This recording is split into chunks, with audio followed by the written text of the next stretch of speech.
Hey everybody, and welcome back to Last Epoch. I've not actually played since last stream. I was quite busy today with like schoolwork, finally finishing up. But yeah, pretty much at the same spot we were last night. Nothing too special, but I did do some researching online. We might be rerolling the character a little bit today. Still gonna stay reflect, but I might try out a druid setup instead. I kept saying like I don't like how I don't like summon Spriggan as a skill. Yeah. This boy keeps dying over and over, and I feel like when it's important, he usually just doesn't do anything. Be it Uber Abberoth fights, rampant beasts, random encounters in the echoes, which have like kind of high damage. So we're probably, yeah, I'm probably gonna respec out of Sound Spriggan. I'm probably gonna also stop using Maelstrom. I'm not seeing like the merit of using this skill too much. I mean, getting haste is nice, getting frenzy is nice as well, but only when we're like stationary.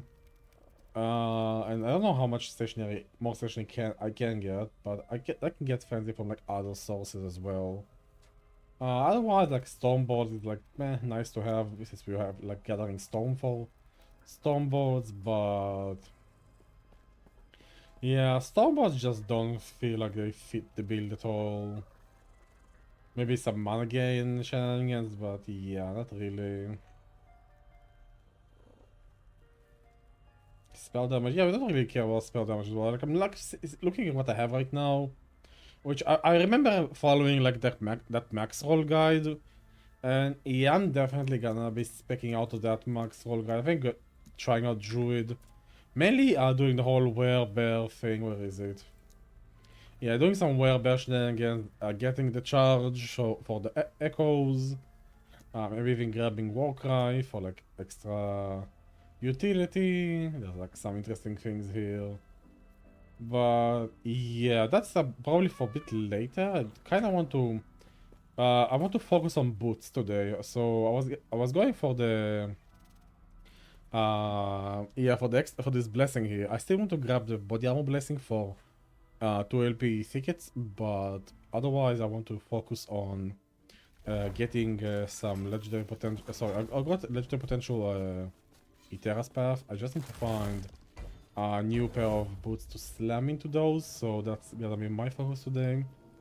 I might even, yeah, I'm probably foregoing buying thickets today because I'm actually out of petals now. I'm actually very low on petals. Yeah, barely enough to get a new one, so bones are no longer my bottleneck, petals are.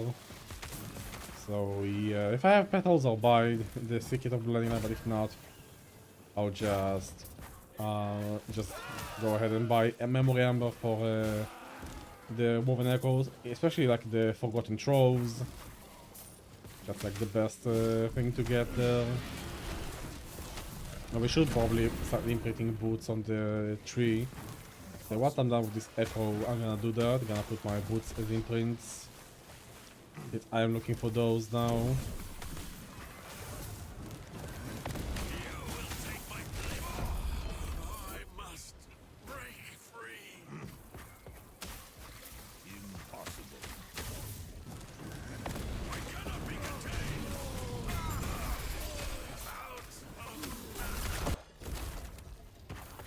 Okay, let's do the whole tree swap now.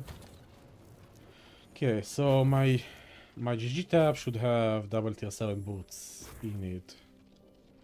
Okay, we have this pair of boots, and we have, yeah, this is definitely the pair of boots which I'm gonna be stocketing. So yeah, let's go to our Weaver tree, get the farm walling.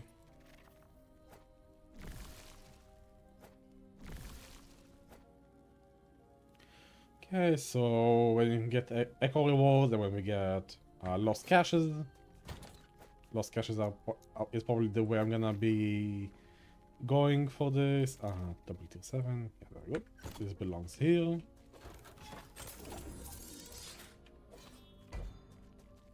Okay, we got some rampant coasts here.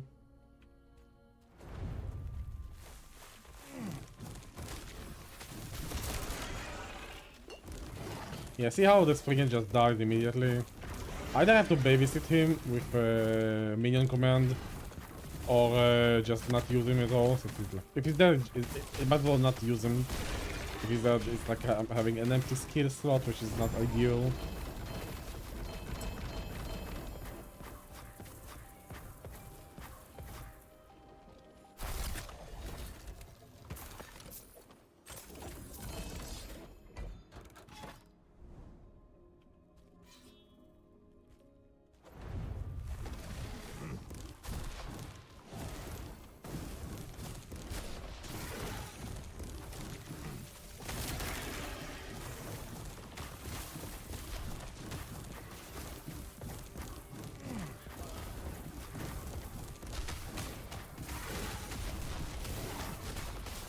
Oh, he fucking stunned me mid-dash. I was dashing down.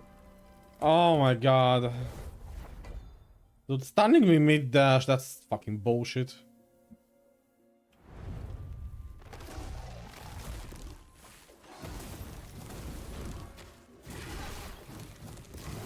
Man, I can't wait for EG to nerf these guys. Literally anything he throws at me is one shot at this point.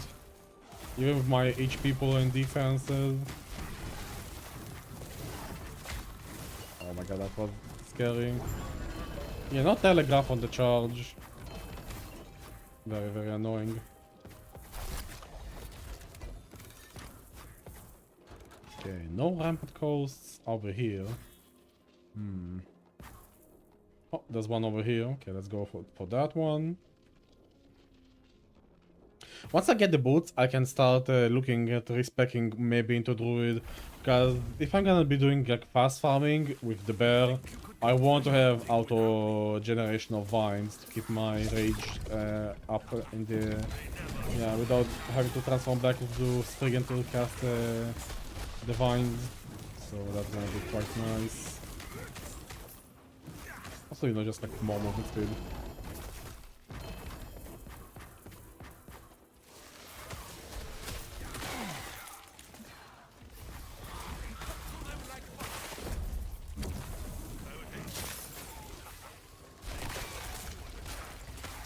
Okay, where is the cemetery?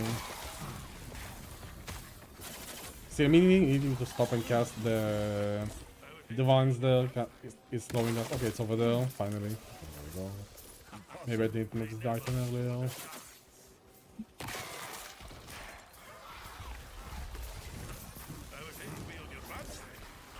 And with enough attunement, I can just not even cast Thorn Shell, Thorn Shield, and just run without it in normal echoes.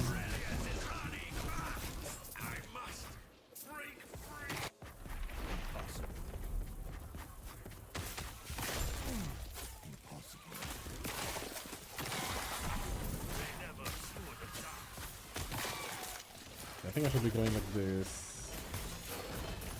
Hopefully this is not the dead end. It is the dead end.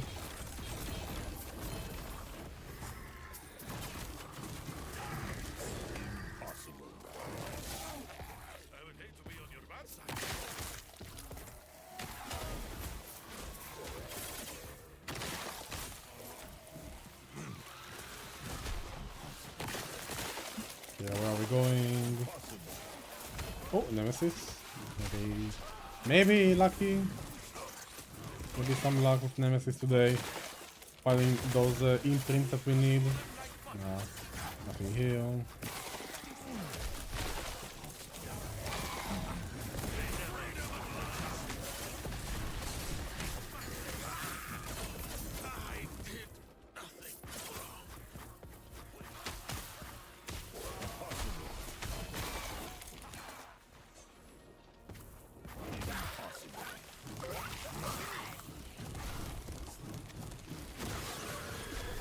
See, look at me, there we go. Yeah, nothing interesting here. Possible. What say we take a break and... Possible. Maybe, yeah, maybe after we go bear and druid and all that and get more juicier items might bump the corruption. I mean, I'm technically at 1,000, but yeah, just bumping it up to the max is gonna be quite nice. Just for technicality sake to say we are farming 1,000 corruption. Only reason I'm like not bumping it up is because these guys get they get way more busted. It feels like with like 50 extra corruption. Right now I can kinda tank at least one hit from yeah, I was about to say from crystal artillery, but if several of them hit me.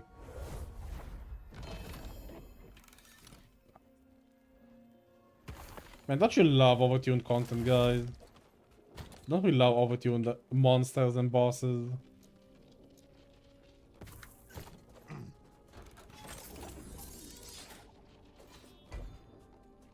Oh, another rampant coast over there. I should probably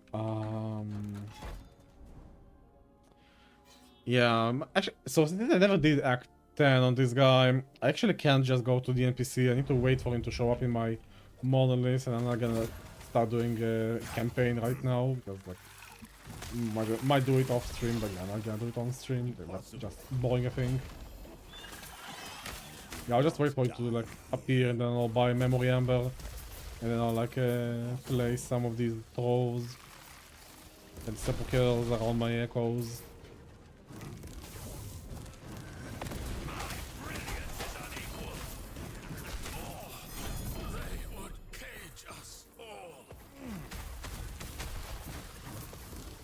Oh, there we go, Reef Beast.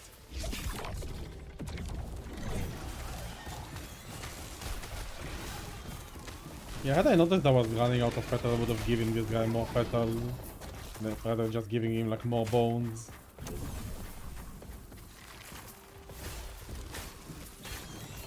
I think my next echo with Beast should be the portal to the past, so I can actually buy stuff on the NPC. Oh, what petal numbers looking? Okay, I can buy a new ticket, by the way.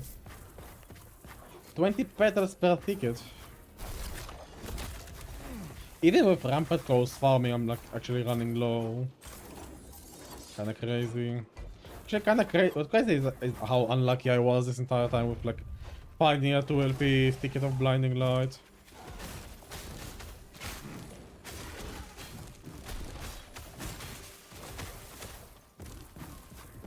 Okay, Spriggan died already.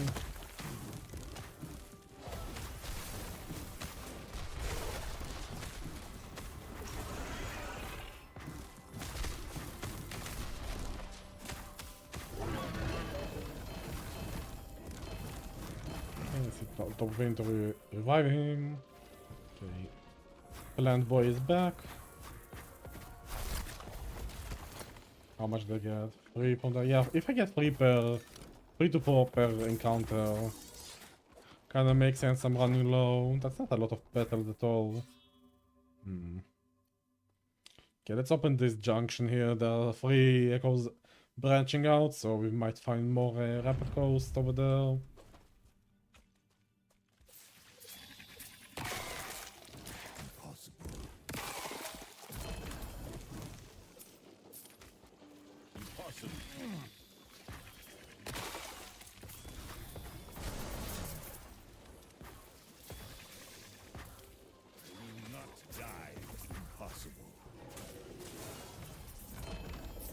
Okay, there we go.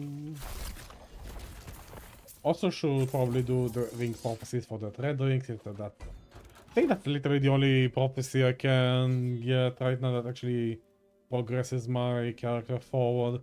What? I don't think I have like any other gear pieces I wanna go for. Maybe I actually have frailty on this guy. Maybe I should get attunement on this guy. Frailty, Tears of the Forest, maybe. It's level 28. I think it might actually be feasible to roll 3 LP on this guy.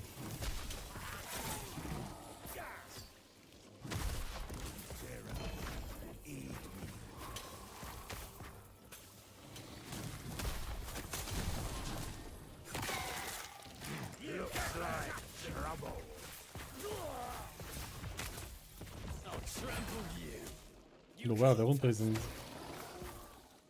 Where are they? There's one. Oh, the other one's quite far.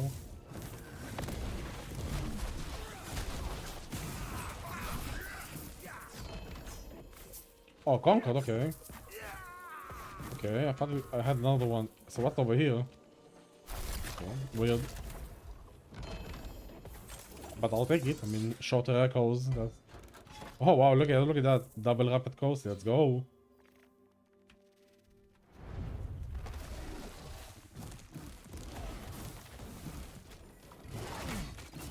Oh, what the hell is that attack?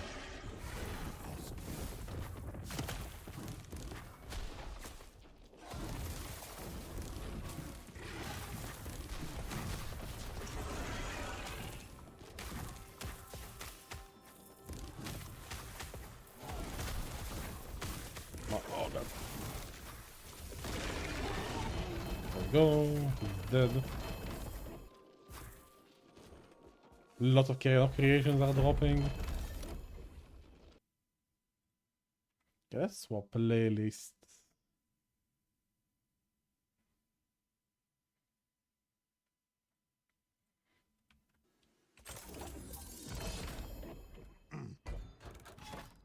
Oh yeah, let's also do timeline boss because I'm still farming Abberoth keys. I need to do like some big Abberoth session to find a seed helmet with 2 LP on it. It's gonna be quite tedious, but that's for later. I can probably make do with just the tier, the 1 LP.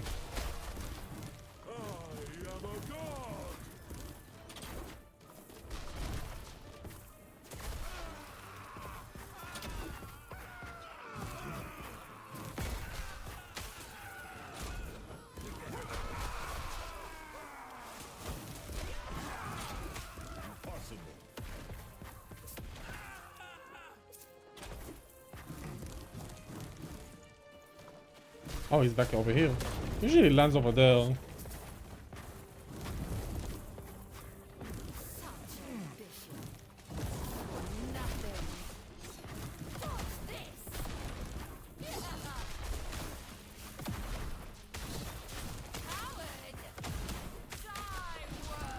This hammer is such a joke, by the way. Like, super dodgeable. Like, everything she does is, like, easily dodgeable. Okay, body armor? Nothing. Damn it. Boots? No, I think this affects... So, my idea here is getting the body armor blessing might help me get tickets from actually killing the beast rather than just purchasing. So I'm just gonna wait until body armor shows up.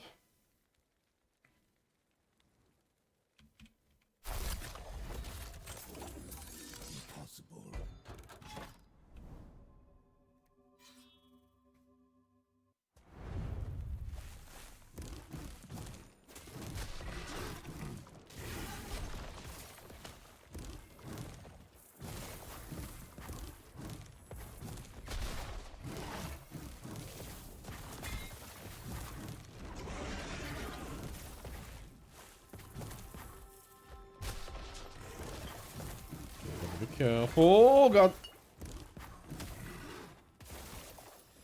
We got slow there for a second. There we go. Oh, something dropped. Something big dropped. Cute drop, but we don't use swords, and that's only double. It's only tier 6, tier 7, which is no longer like crazy.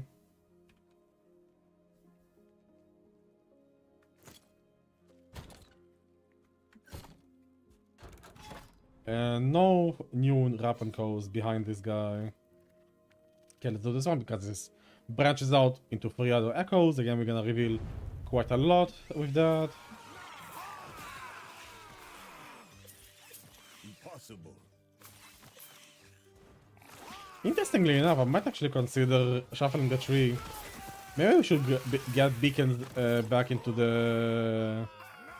Yeah, get beacons back so we can reveal further away. That might be actually kind of good.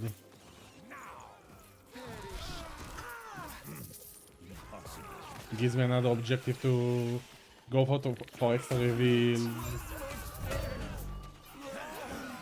I kinda like removing the beacons though. Oh shit, double tier 7 just like that, yo. If I ever use 100 mazes, man, I'm gonna be very thankful for this moment. Yo, this is actually... okay, 100 maze though. Who even uses 100 mazes? What build even uses those? I think 100 maze is probably the least used. There's that primalist maze, right? Tempest Maw, I think it's called. Yeah, I don't think there's any other notable one-handed maze. But yeah, technically double tier 7. Oh, there we go. This is why you do the free branching out. You find tons of rampant coasts. Okay, let's also keep farming here, because once we farm, we get the blessing. I can swap back to Reign of Dragons to actually farm the very elusive 2 legendary potential Twisted Heart, which is my big goal for the relic slot probably. I don't think I want to do bees. For what I've seen, it's either doing bees, doing Twisted Heart, or doing Shattered Worlds, which I cannot get because I don't have an Abberoth killer on my account. So, and this is why we are doing this series, so we actually make one of my characters able to kill Abberoth, so I can actually use his items for my other guys. Sorry, this is gonna be my Uber killer. Could maybe think here with my Rive guy. Maybe if I juice him hard enough, he might be able to kill, but kinda doubt it. Really need wave. Oh god, okay. Need to respect her just a little bit and actually dodge her shit.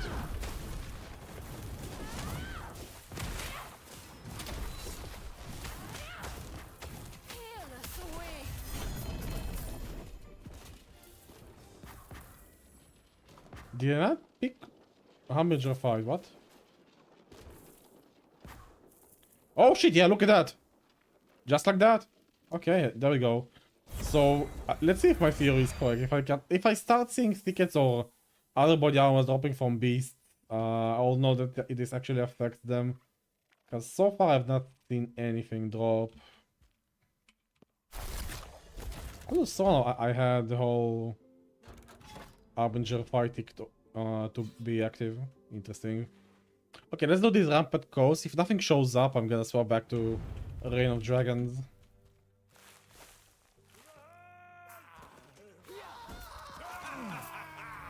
Impossible. Impossible. I could have sworn it would take me more time to get this blessing rolling.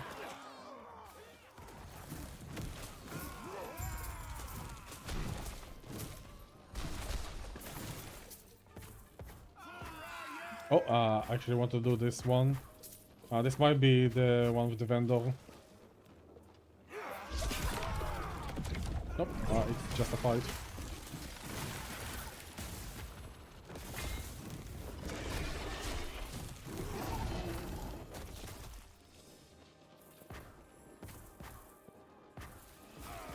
Okay.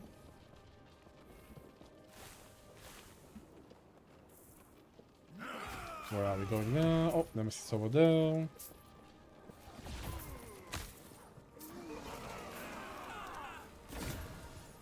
No, nothing here.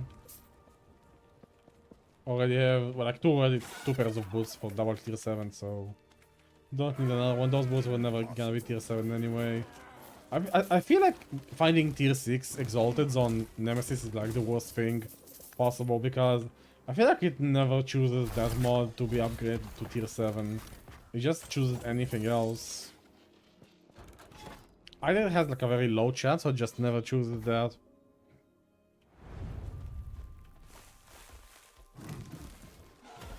Oh, okay, lots of projectiles.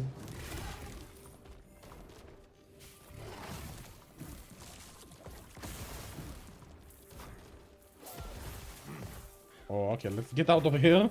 Let's not get trapped.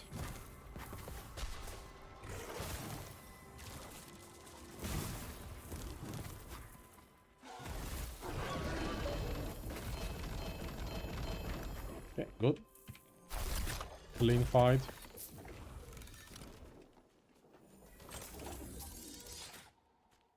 Impossible. Another one.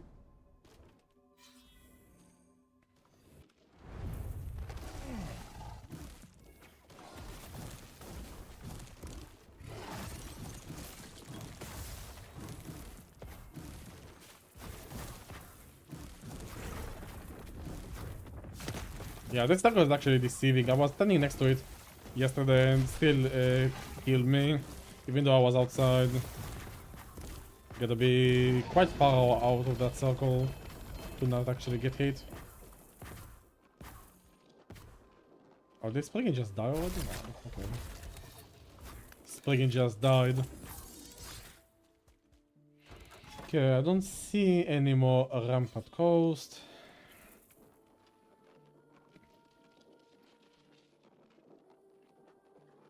Right? Yeah, don't see any.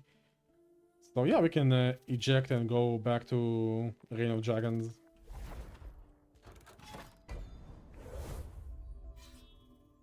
Yeah, we have our nice rampart coast chain going here. Also one here. Yeah, I had like tons of okay, let's actually summon the Harbinger.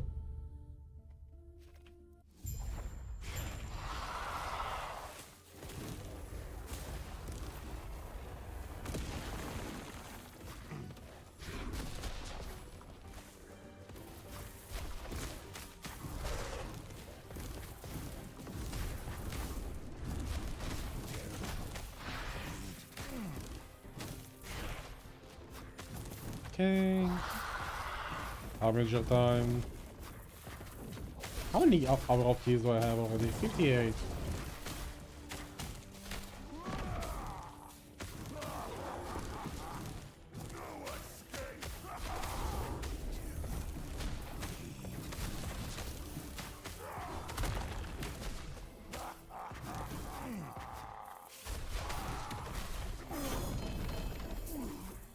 Abberoth will end you.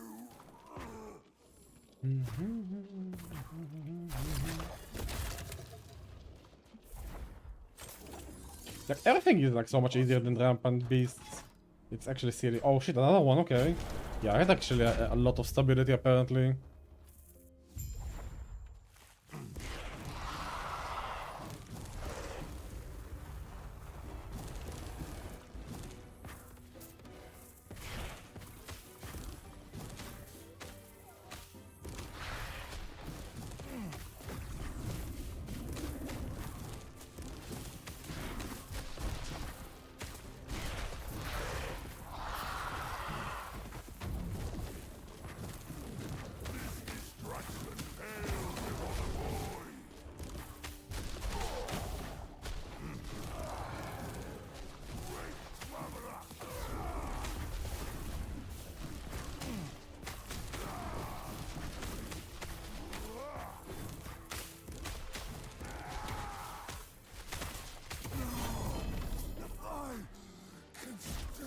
Okay, big wish list here. I want to keep current guy.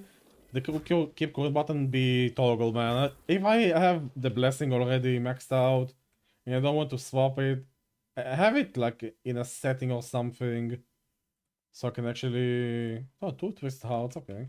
Yeah, so I have it like in a setting so I can actually like not see that message every time I kill a timeline boss. That would be quite nice, in fact.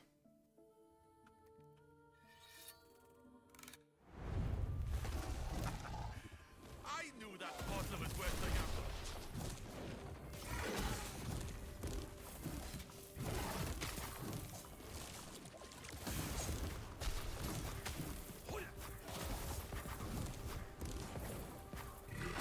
Oh, Derek spawned. Oh, that's actually kind of good.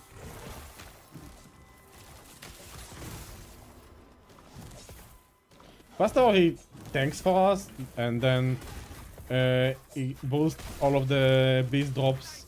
Because apparently gold is relevant here for some reason. Why are you still fighting? Yeah, how many did we get here? Yeah, much more bones this time. Yeah, whenever Derek actually procs on a beast, man, that's like giga good. Like all Derek's aid, whenever that happens on rapid calls, man, you just start swimming in bones and shit. I need to find the NPC though. Oh, I'm backing. Oh yes, another one. Dude, this chain is amazing.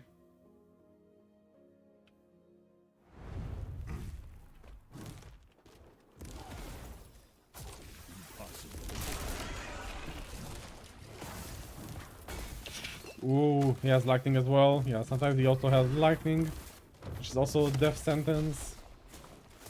Literally every attack he throws at me is death sentence.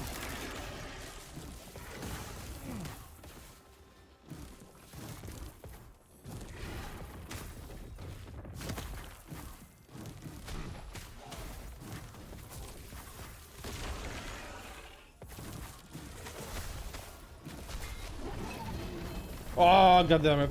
I think I was too far.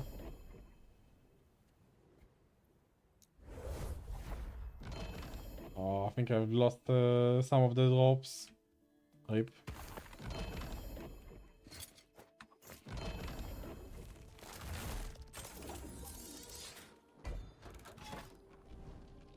That's actually kind of bullshit. He dies and still he's able to shoot that barrage.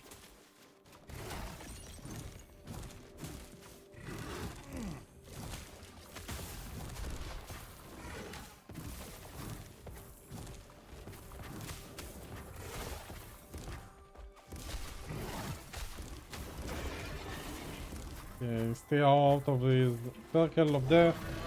Yeah, because we're just gonna get chilled.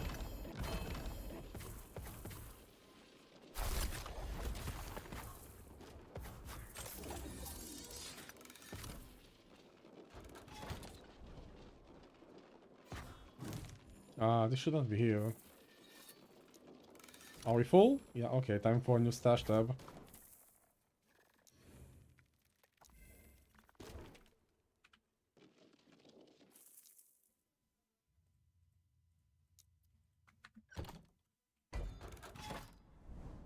Oh, another one here, nice.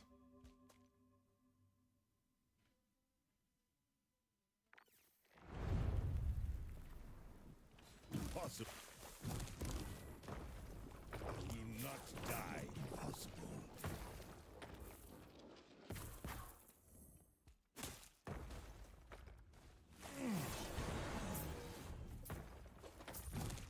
Well, okay. Trolls we always want to see because...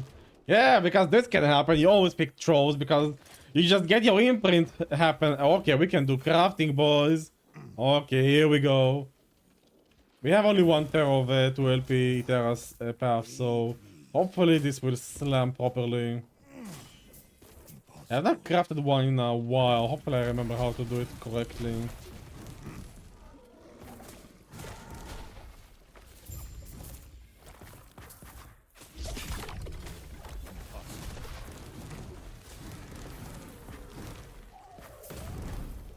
Okay, perfect. Oh, there we go, NPC time.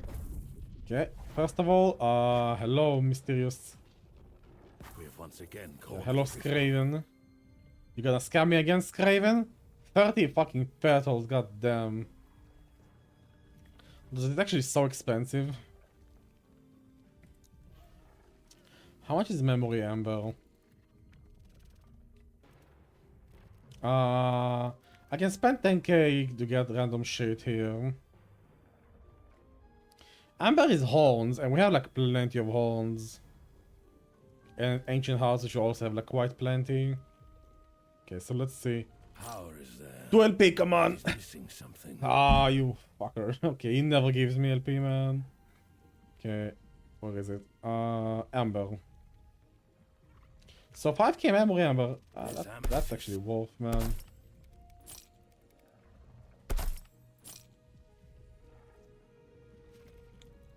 A couple more. Amber remembers. Remember our hunt. Yeah, look at my memory amber, boys. Yeah, we're gonna be cooking now. Okay, let's go to the Haven of Silk. Okay, so actually, oh wait. Okay, before I buy imprints. We might not need imprints right away. We might actually want to go for the Conquer Tower, but depending on if I can actually hit the slam here. Okay, so let's find my Therapath. Here they are. Okay, you need to be egged later on. Kind of a low HP roll, I have to say.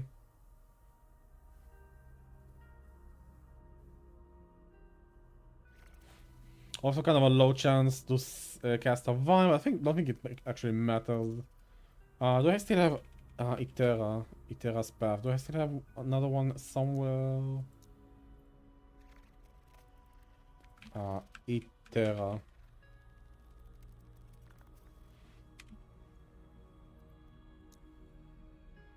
Oh, wait, I have a couple of them. Hold on. I did not know I had more than one. I was sure I only had the one.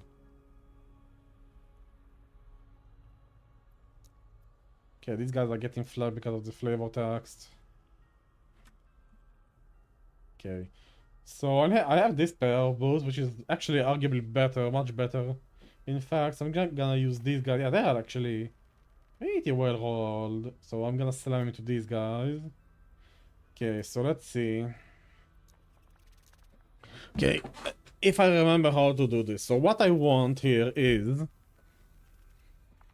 What I want... Actually, we already have intelligence on it, so we can actually use that Woven Echo to swap intelligence with something else. With attunement, right? So other than that, I probably just want movement speed. Attunement and movement speed, right? I don't think I want percent HP. I think I would just want to get attunement and movement speed going. That movement speed is gonna be quite bad. So I think, yeah, tier 7 attunement, tier 7 movement speed. So what I'm gonna do here, I'm gonna put 1 movement speed. Hopefully not a lot of forger potential is gonna get lost. Okay. This is completely fine. And now I can do Rune of Havoc.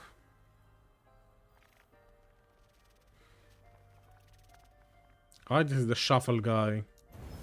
I need to have T7 movement, T7 intelligence. Come on. Okay.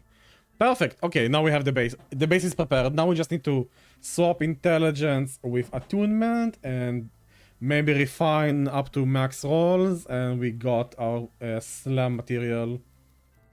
Now, do I have attribute? Swapping. Now, which one was that again?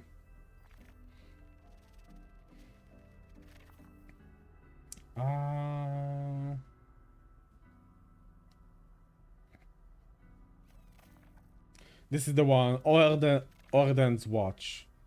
Which means Psychic Intelligence, Dexterity, and Attunement. Perfect. Okay, we need to... Okay, so I'm not gonna buy Echoes for now. I'm gonna go for like one of my... I think this guy has like a cemetery nearby, right? I think it's like one of my open timelines. Fodder timeline.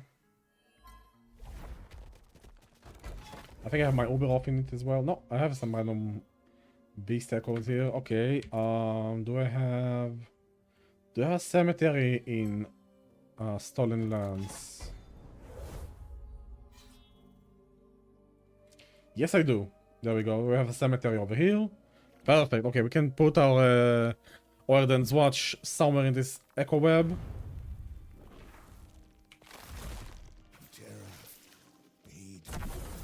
Swap the intelligence for attunement for like absolutely almost no cost. I think it's 1 FP or something. I've not actually done this yet in this season. I know it exists, but I've never actually used it.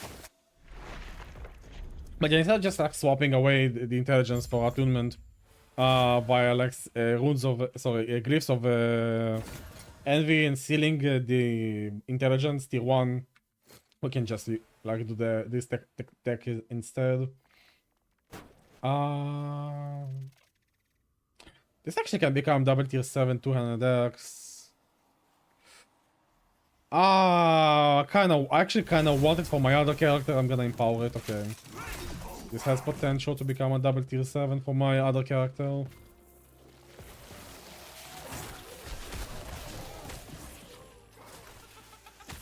I might go back to my Void Knight at some point, and getting that base is gonna be quite nice, so I'm not gonna give up on that. When the opportunity is literally staring me in the eyes.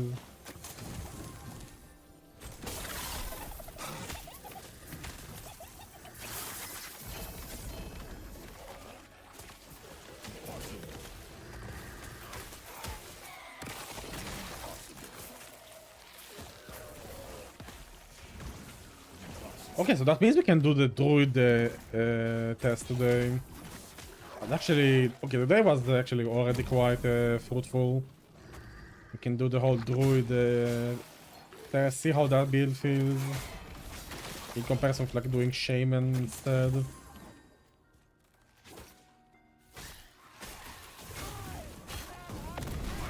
Again, I feel like doing shaman is... Oh, I feel like I have like way too many like dead kills right now.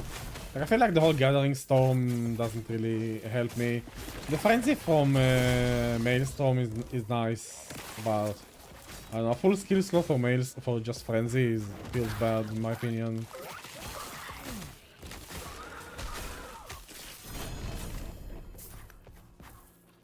Oh, 3LP Shadow Beacon, hello.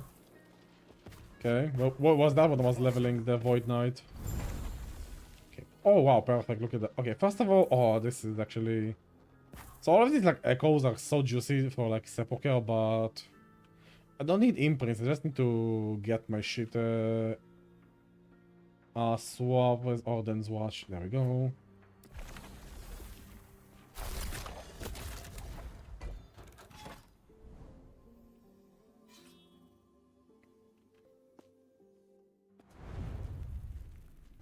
Oh, it's this annoying echo.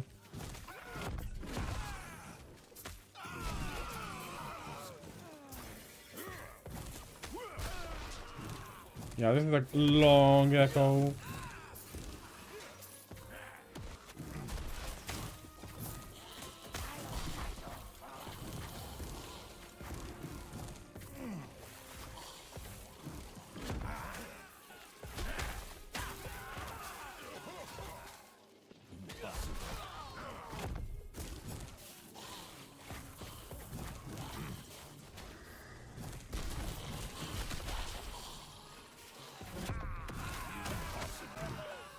Okay, keep killing them. Kinda doing this fast, I feel like.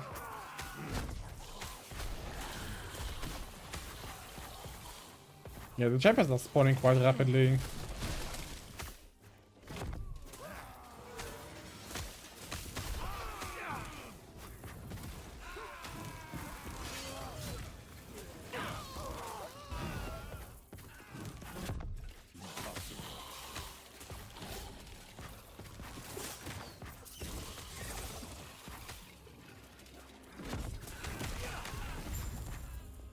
Okay, there we go. It's actually done. Okay, usually it takes me like forever to do this echo. Okay, I want attunement. Yeah, it costs 1 forge meter. So instead of like, again, shuffling, doing Glyph of Envy, reshuffling, adding back the attunement, shuffling again, and probably breaking the item because it had a very low forge potential. This is actually much preferred. Attunement. There we go. Okay, the boots are ready to be slammed. Only thing I want here is refinement. So hopefully not a... Okay, hopefully high rolls on the affixes. I really want that 16 and it's close to 30 if we can. I really want this. One off, man. I feel like every point of attunement is actually kind of big because of this. Per attunement, yeah, I want the 16. Greedy, yeah. Greed does not pay off, boys. Damn it. Fucking minimum roll. Blah. Fine. What about you? Do I bother rerolling you to 120 HP? Not really, honestly. Okay, yeah, let's go ahead and fight Julra.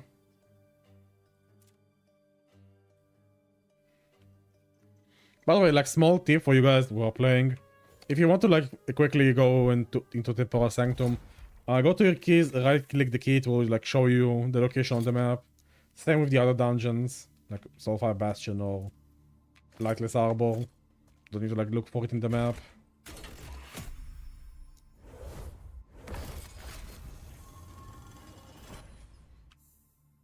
Okay, now we just need to hope the tier 7 actually slams. And this is where usually the heartbreak happens.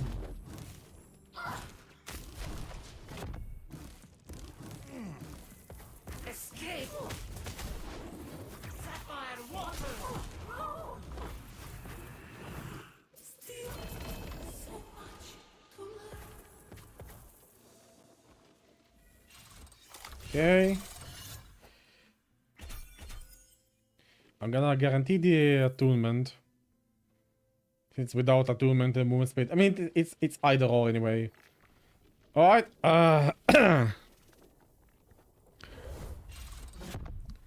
Okay, now, please just hit it. I don't wanna refarm the item. Come on, shit. Rip. Okay, we have to refarm the boots. Tab of shame. Into the shameful tab you go. Fucking armor. Yuck.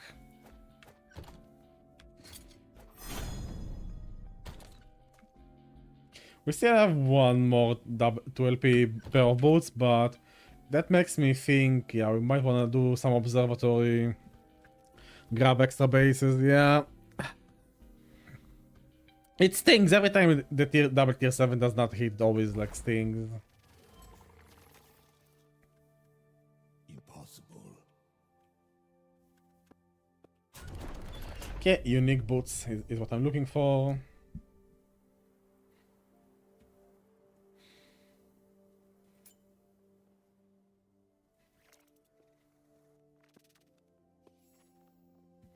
Yeah, hopefully hotkey for rerolling comes next season.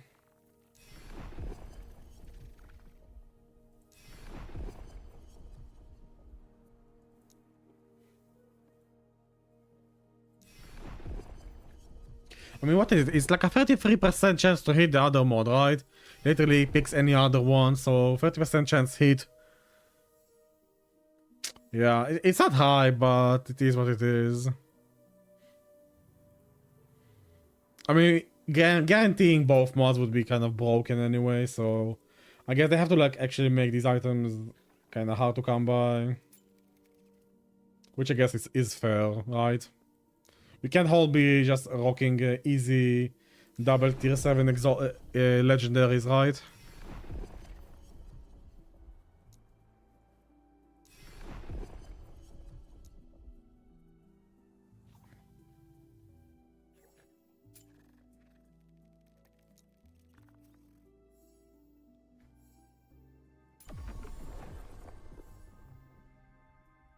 Okay, couple of good prophecies one after the other, and then yeah, dead end again.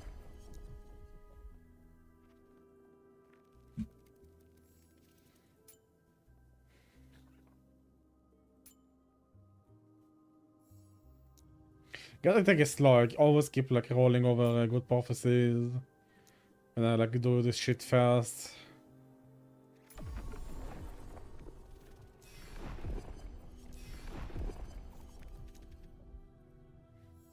Or I end up taking like trash prophecies by accident. Yeah, almost missed that one.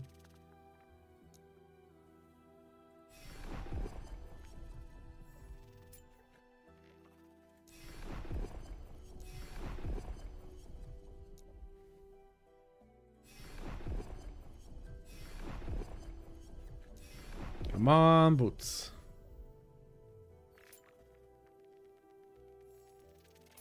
Okay, I think we are done.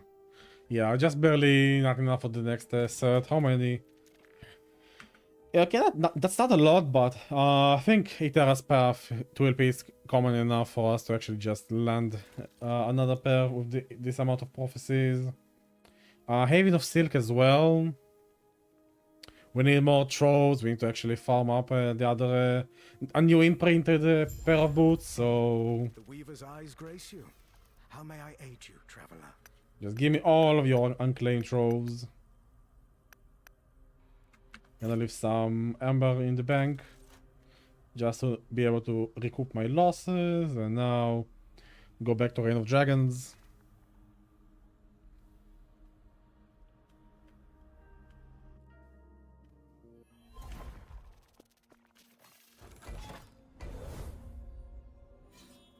Okay, let's do this Rampart Coast. There's a cemetery after that, so... 2 birds. 2 beasts.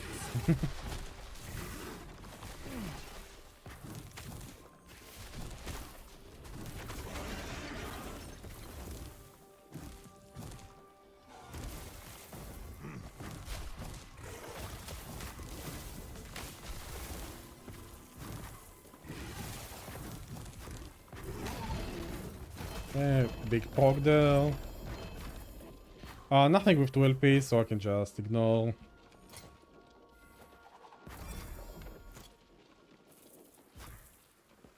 Yeah, without 2 LP I don't really care.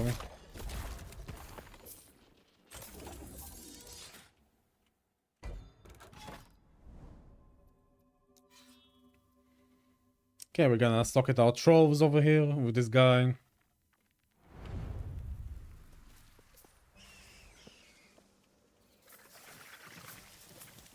I mean, first pair dropped kind of fast, so hopefully the second pair is gonna be, I mean, as fast, if not faster.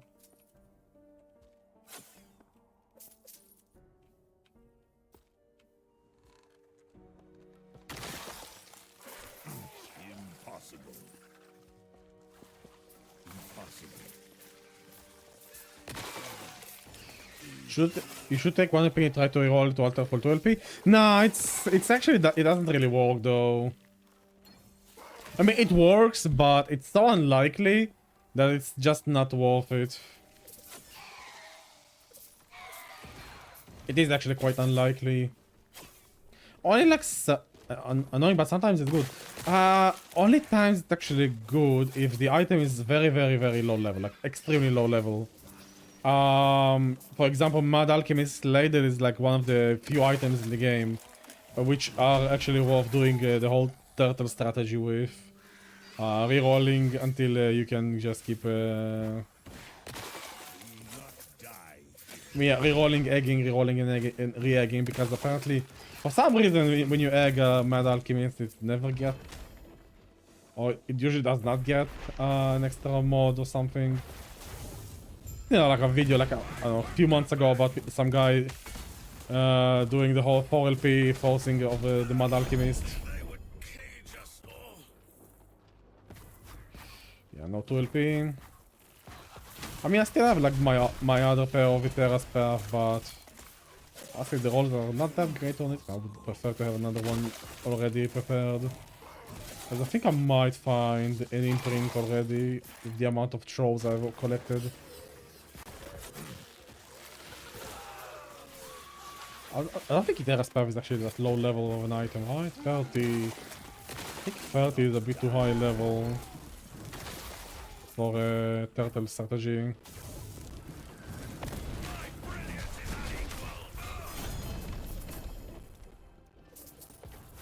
Oh, goodbye frames, by the way. Wow, seriously nothing dropped. Okay, one of them dropped with 2 LP. These guys. Yeah.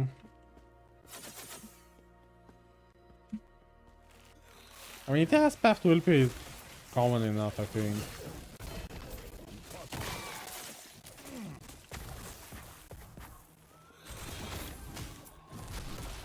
If anything, I would love for the turtle to actually make these guys not be trash and actually get LP, man, but...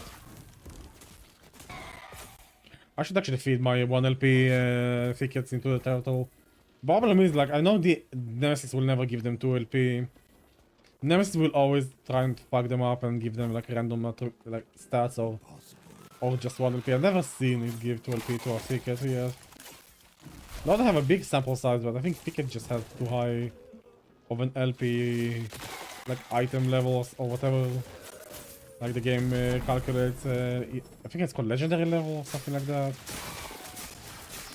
4 LP calculations. Okay, did you get double... Oh my god, no, okay, maybe to upgrade the tier 5, maybe to upgrade the tier 5. I came back to Last Epoch like not too long ago after like a big break. Streamed a little bit of Path of Exile. Streamed quite a lot of Renegade X recently. I also like to play that game. Hey, thank you for the follow, man. Really appreciate it.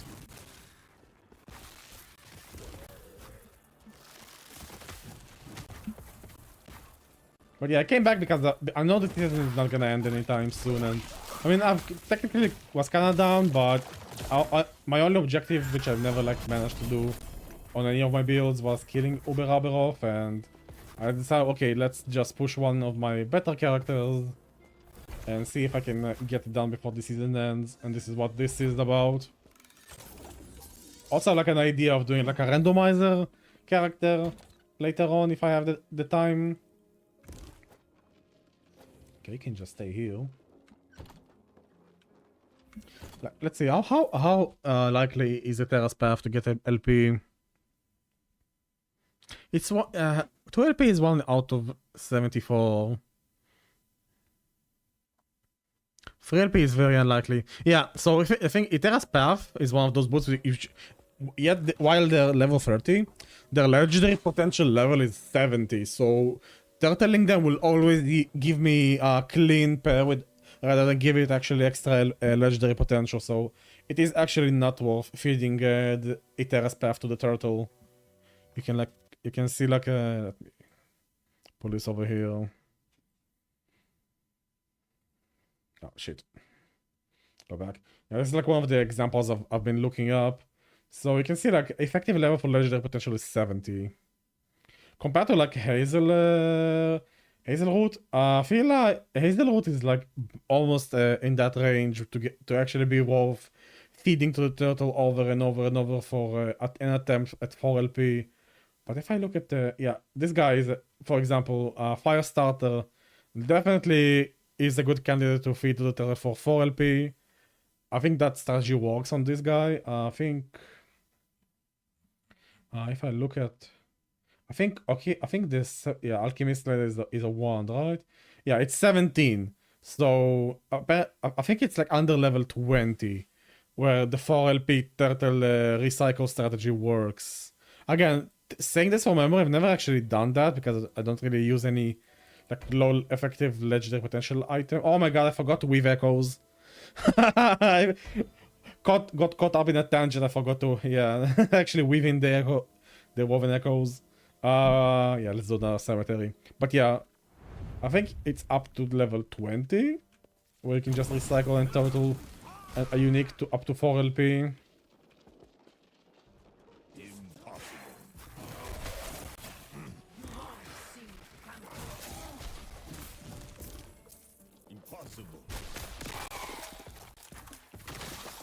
I actually have like so many gear pieces for like that lightning blast mage.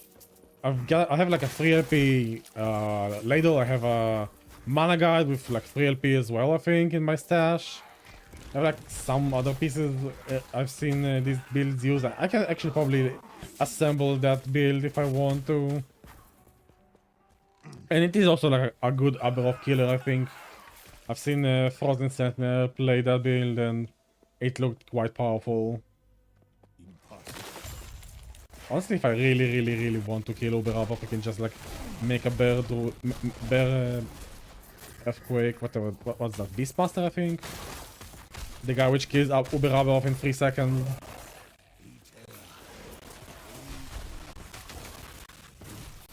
There's also like the whole thing I want to. I mean, I have like a lot of ideas, but I've been playing Last Epoch for like a long period without any updates. It gets quite boring at times. Oh shit. So yeah, I have ideas, but I need to actually have. I need the game to actually be entertaining enough for me to pull the ideas. But yeah, I want to actually maybe Theorycraft a new season starter at some point. So far my season starters were kind of not up to par, and I would like to have like something that's my own rather than just copying somebody. I have a couple of ideas. Mainly marksman, depending on how the new marksman looks. And if they actually fix the interaction with Carrion of Creation, I can actually definitely just revive my Bleed Heartseeker build and make that into a good starter build.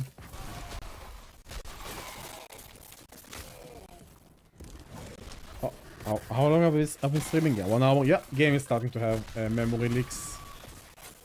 You can see like the frame counter up in the top right. Yeah, it's starting to hiccup a little bit. Do you guys get memory leaks after playing like over an hour of Last Epoch, or is it just me? At this point, like I'm not even sure it's my fault or not.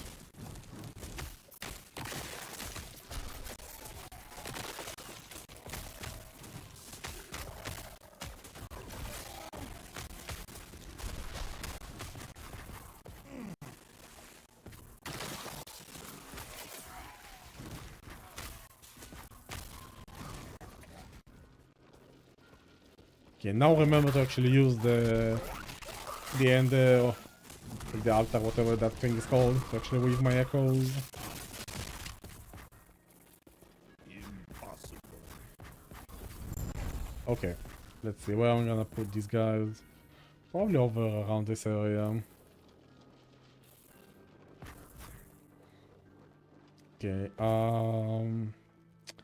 this is the start. I feel like this is not gonna push me. I don't think I have like too much room over here, but let's try. Okay, unclaimed throw like this, and then where's my sepulcher? Sepulcher here. See, I want to do sepulchers like that, so you can actually get extra procs from your other Weaver tree thing. Unclaimed throw. Okay, looks like there's actually like plenty of space over here. Okay, which direction do I want to go? I think I'm gonna go into this direction here. Like this. Yeah, there we go. We can surround this guy.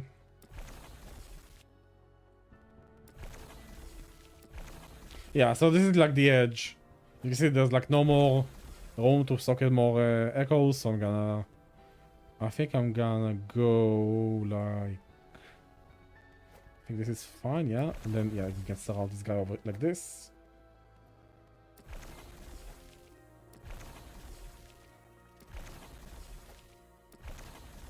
Okay, surely I'll get an imprint, right? Surely this will yield an imprint. Do I want to use the other ones? I could. Don't really have to.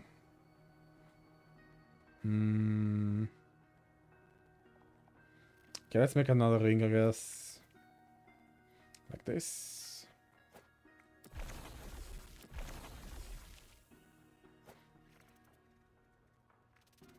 Okay, this looks... That looks like enough. Definitely I'll get a new pair of boots to drop. Still have to kill Nemesis and an Exiled Mage. I'll need to farm some more favor though, so that means I need to do cemeteries and... Yeah, cemeteries of reweaving rings. Maybe there's like a new favor farming strategy, I wonder. With these rampant beasts.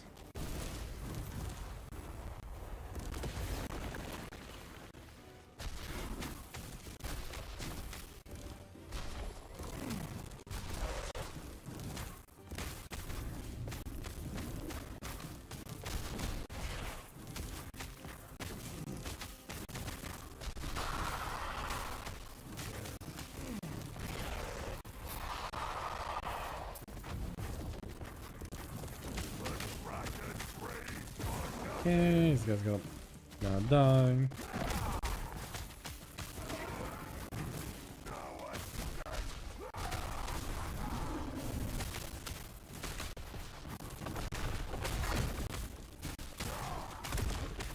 Oh, I'm slowed.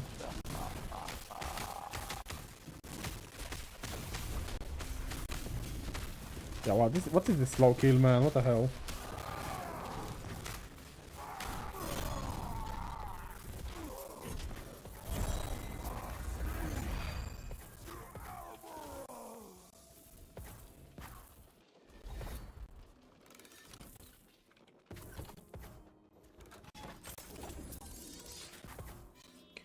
Okay, let's go into our goodies here.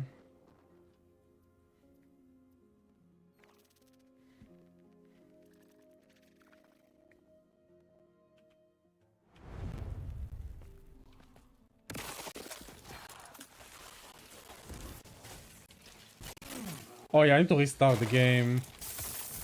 Fucking memory leaks, man. I can't. I don't know what to do. Don't know what to tell you guys. I have been reporting these memory leaks since the season started, and they have not addressed those. So hopefully next season. Don't know if they actually like have any. I don't know if they have any intentions of giving us any updates for this current season. I think they're just holding everything for the next one.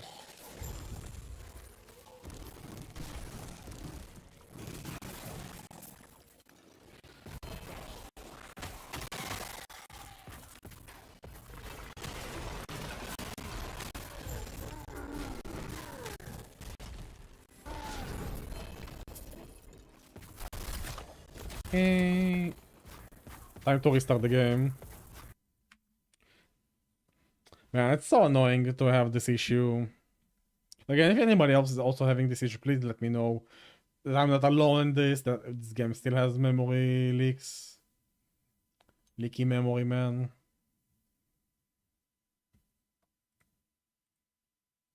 Okay, the game is launching.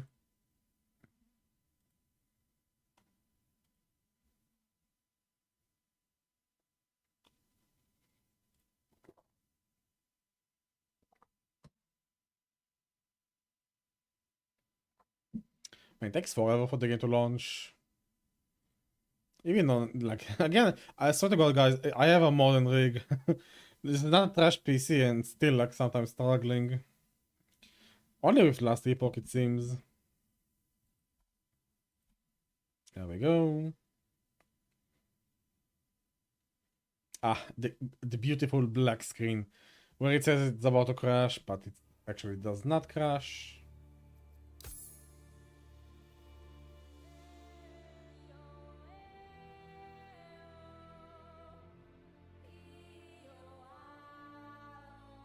Okay, let's go.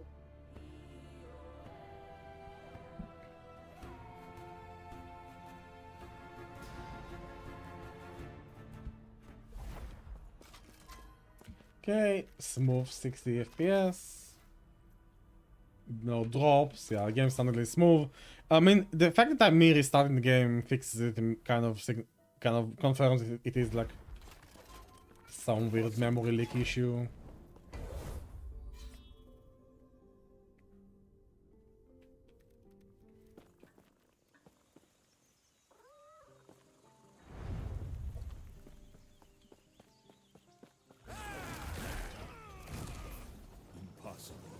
Oh, what the hell is this layout?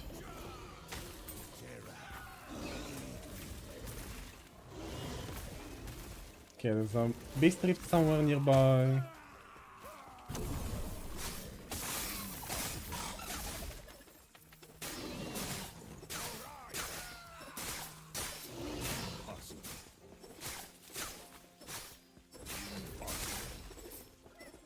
I don't see any beast rift. Okay, I need to kill a nemesis, so let's go over kill him for the prophecy. Probably no Terra's path, sadly. Oh man, this is actually bad. Rip axe, by the way. Yeah, as soon as I saw it here, I should have realized it's not gonna be any good.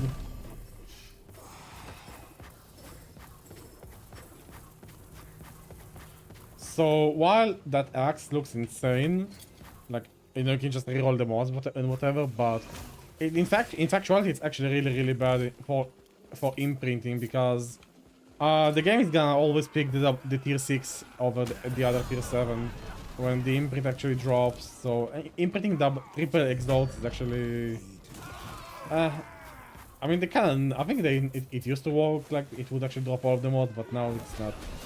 Seems like it is capped up to 2 mods. So actually putting this and imprinting it will actually only give me tier 6, tier 7 axes. Very sad though.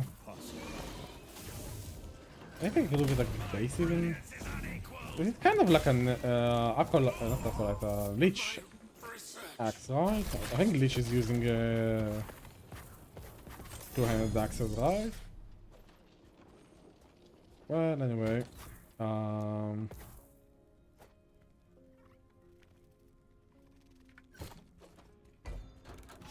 okay, finally throws. Let's go. We have our boots imprinted. Now we just need to wait for them to drop.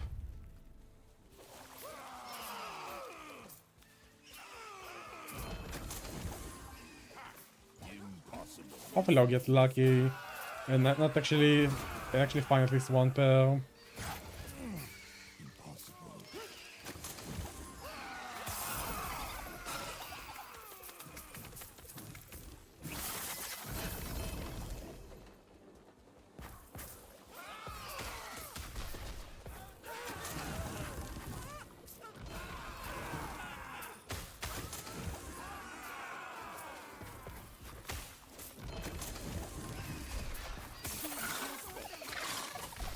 I mean, it is a 6% per chest, right? So,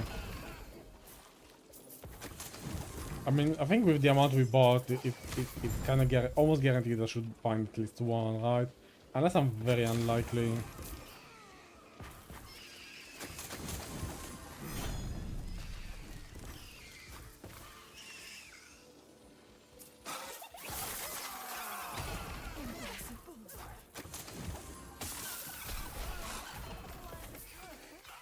Yes, I don't care about these lizards.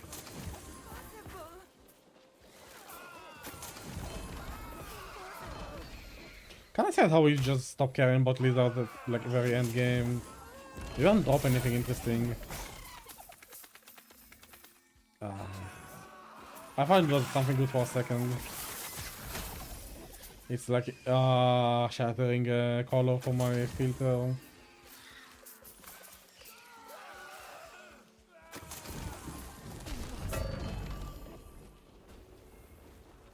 Double T6. False alarm. Anyway.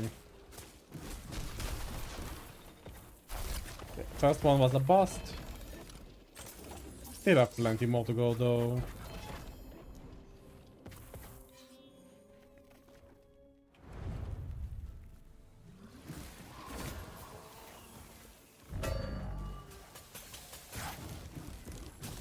Ah, okay, another double tier 6.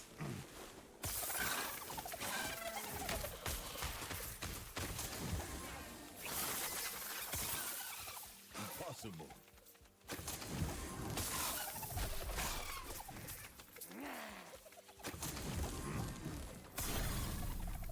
Oh, anything? Oh, no, just like a heirloom. Just a heirloom. Impossible.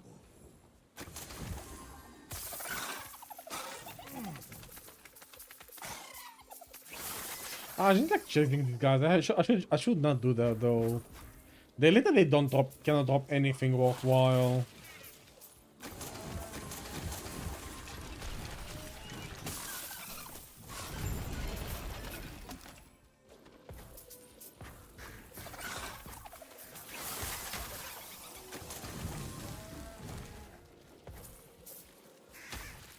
Okay, what's over here?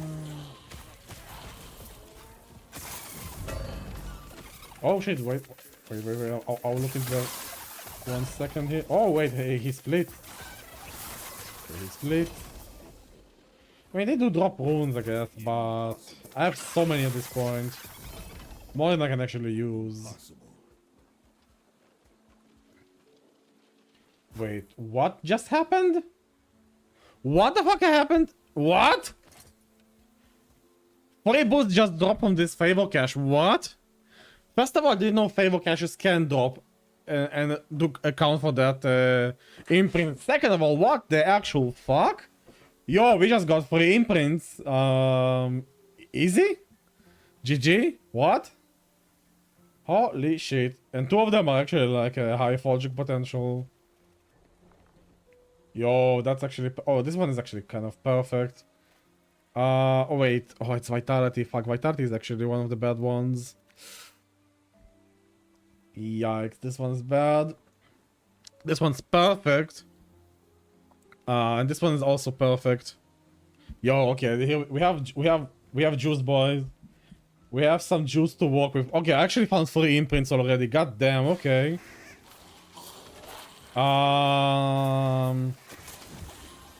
Do I change my imprinted item now? Ooh, that's a question. Impossible.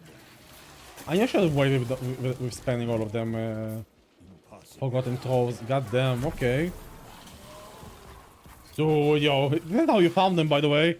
This is how you found double tier 7s. If anybody was wondering how to get them.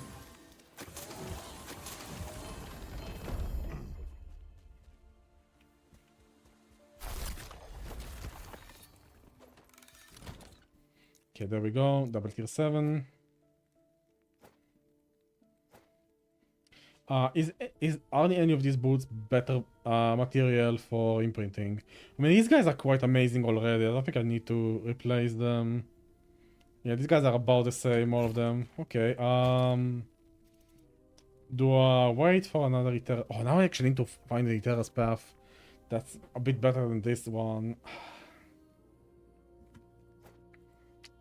Okay, I'm not gonna be too picky. Even getting the... so low HP though. It's almost 30 HP less than maximum. Feels bad not to get higher HP on it, honestly.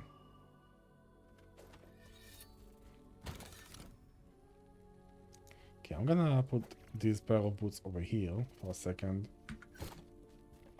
We have achieved 3 pairs of boots for imprinting, so we don't need to imprint boots anymore. So what am I gonna imprint instead?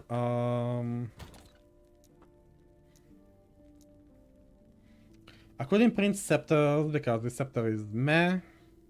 My amulet is actually pretty perfect already. I would actually probably want to swap away the health for the attunement. That's like my only ask here.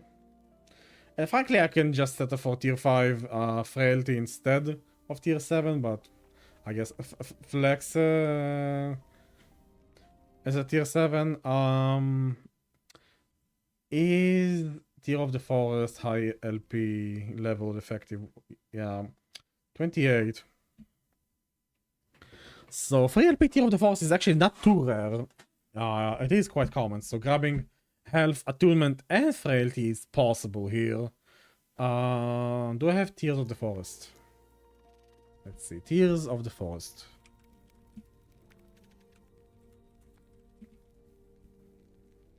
What are we looking at?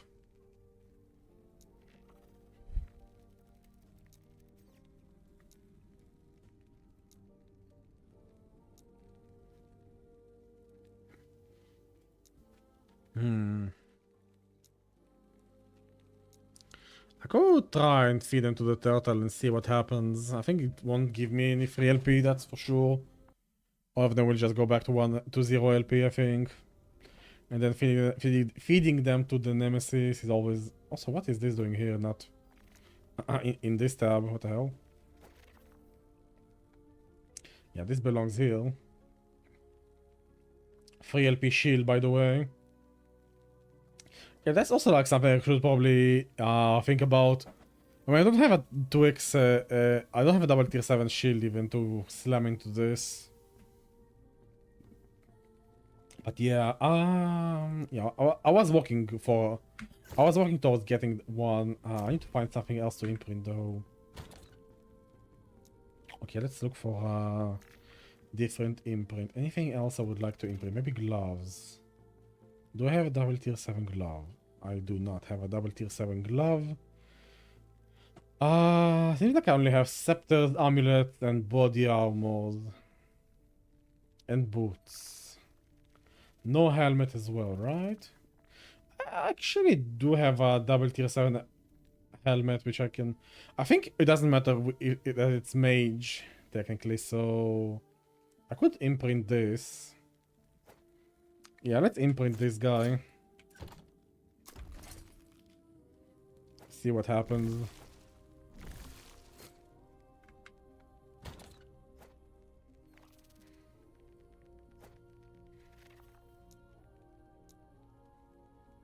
And this guy is like not even close to being good, but it is what it is. Okay, now we're imprinting helmets for that seed helmet, which we will definitely find, right guys? Definitely I'll find 2LP seed helmet, and definitely the slam will work with how rare those helmets are.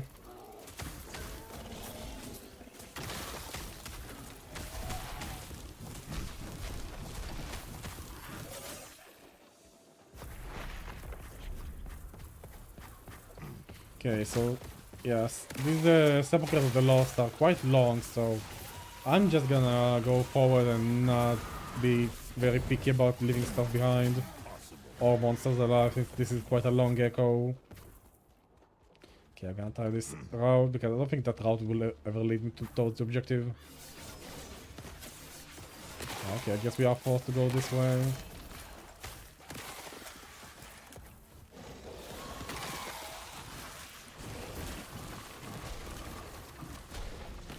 Another dead end.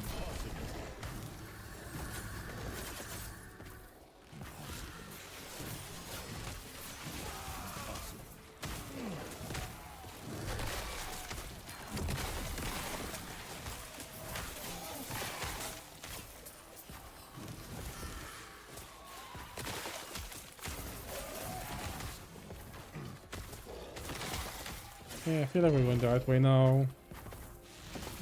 Right path this time, right? Surely.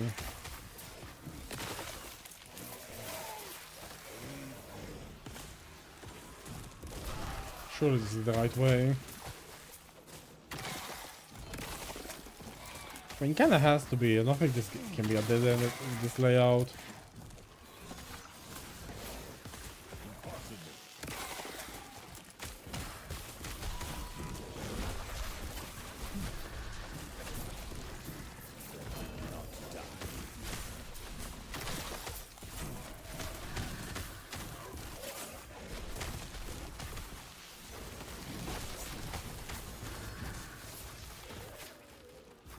Okay, this was actually quite shorter than usual. Okay, gotta be careful.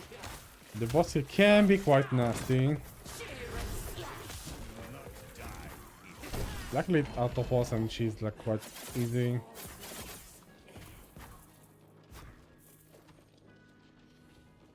Impossible.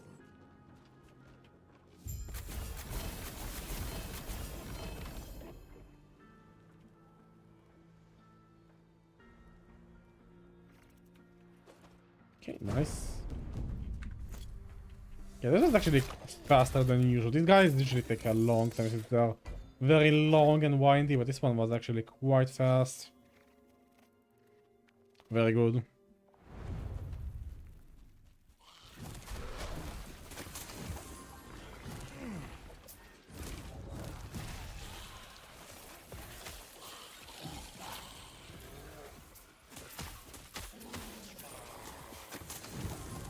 Okay, gotta keep an eye out for helmets. I don't think my filter will hide them anyway, so even if they, I think it will be mage helmets mostly, but I mean for slamming we don't really care which type of helmet it is.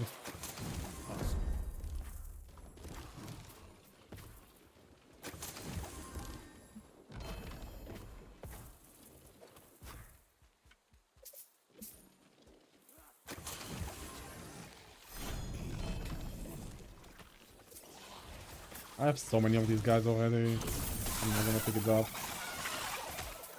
It's technically rare. I don't know. I'll keep it. But I have like so many.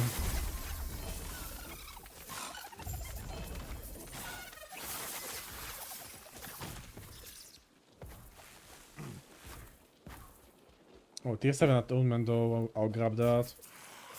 Need those for the red ring. Max roll as well, I think 16 was that, right? Impossible.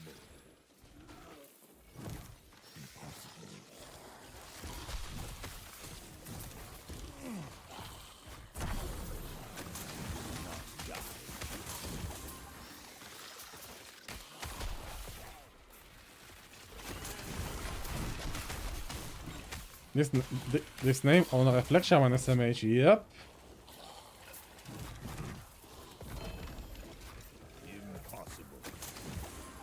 I mean, I did other build. Don't shame me. This is like my third character, man.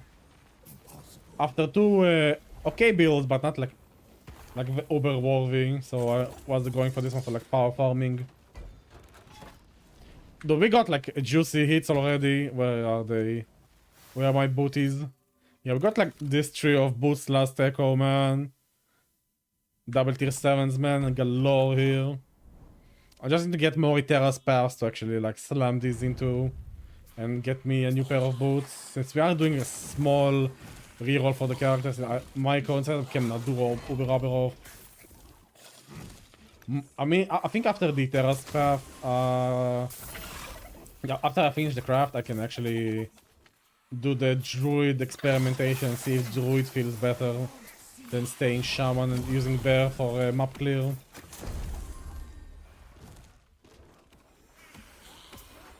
I don't know why I even picked it up, honestly. I don't think my scepter even cares about tier 7. Oh, hello. There we go, double tier 7 helmet. So I know it's a mage helmet, but I think it still can be good for us since we are gonna be slamming this into a seed. Goddamn, okay, the imprints are actually quite common, it seems like. Well, I'm having a really good RNG run right now with these helmets, but yeah, at least I have like something to imprint into a seed. Oh, this means I have to fight Abberoth over and over until I find a seed. Oh, damn it, that might take a while. Abberoth is like always like such a long fight, mainly because of the cutscene. Like loading up that fight, except the Harbingers first. Impossible. Imprinting double T7 Citadel boots has got to be OP though. Ah! Honestly, like, I'm using these right now. These are my current boots. I mean, I'm tanky. I mean, look at my HP bar, but not tanky enough to survive most of the Rampant Beast hits or Uber Abberoth. Yeah, I'm stopping away from them. I want to slam an Iteras Path boot for a bit more movement speed and auto vine generation. And hopefully that will make my life a bit easier.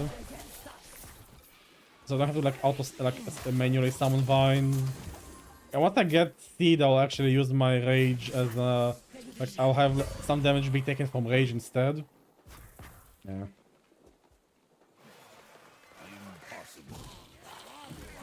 Dude, if Meathead knew the kind of items I'm finding, his experience would be fucking ruined, I swear. No, my build cannot survive Uber. It's not about surviving, it's about killing him faster than he can kill me. I can do like the mechanics okay comfortably, but yeah, exactly. I can't out-regen, even with Iteras blessing. As I cast my phone shield, still cannot out-regen. It's not about out-regening him anyway. It's about killing him fast enough. I mean, I can showcase why we cannot kill him. We can do like a small experimentation. Now, where did I put my Uber Abberoth? I think he's in Black Sun. Yeah, there's my Uber Abby experimentation chamber. Yeah, this is gonna be painful, boys. Yeah, that's why I didn't roll a paladin. I was actually like, I want a power. Actually, first I wanted a very fast mono farmer. And I saw that Reflect can kind of do both. Yeah, you see like the damage is not there. I'm barely dealing like any good damage.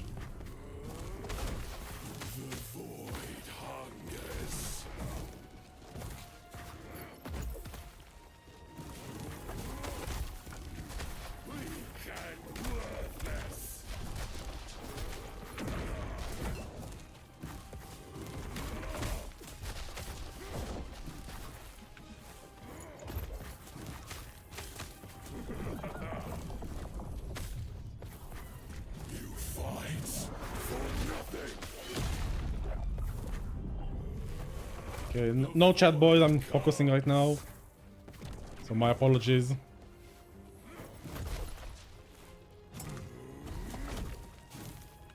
Yeah, but you see how long this shit takes me.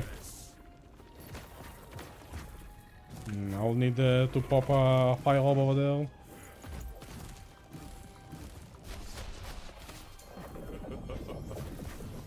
Yeah, still not through the first ward phase, by the way, see? This is what I mean, like, where I'm lacking damage. I might be dead. Oh, I'm fine. Yeah, because it takes me... I can dodge it most of his mechanics fine, right? But because I'm not dealing enough damage, like, the sheer shit that's on the ground is gonna overwhelm me at some point. Oh, alright, it's her. Yeah, it's this phase now. Hello, Lady Harbinger. Also put some vines down because we need to... Yeah, we need to regenerate our rage. Can you put that fire sheet on me so I can actually clear some of that trash? Oh god, I'm dead. Oh wow, okay, survived. Barely. I think my Spriggan's dead though. Oh yeah, there we go. Legion. Yeah, this is usually what kills me. Yeah, so my issue is not even like surviving his hit. I can pretty much dodge most of his mechanics. Because I'm used to like the normal fight, but I have no damage right now. I have like pitiful damage, even though I don't know if my attunement is low. Maybe I'm like lacking better idols, but yeah, I'm thinking it's attunement mostly. So I'm gonna try to... Yeah, exactly. I think it's attunement. I went for like HP slams instead of attunement, like both these pieces as well. This is fine. Preferably would be 2 LP. This could be better. I have a 3 LP Thorn Shell sitting. This should be attunement. I have not found a second red ring with 1 LP, so I'm missing like quite a lot of attunement. I have 3 LP, a couple of 3 LP Hands of Judgment. Could be tier 7 attunement over here, so I know I have improvements to be made on the build, so after all of that is done, I think I can kill him. Also, obviously, swap this HP for attunement as well. Swap this helmet away. I was doing something cute with like the HP and I didn't find anything good. This helmet is actually trash. I should actually maybe swap now for the seed.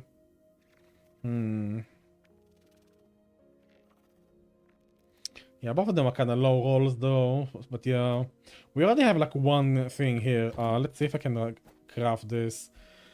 I mean, I don't have a 2 LP seed anyway, right? So what else would I even be crafting on it?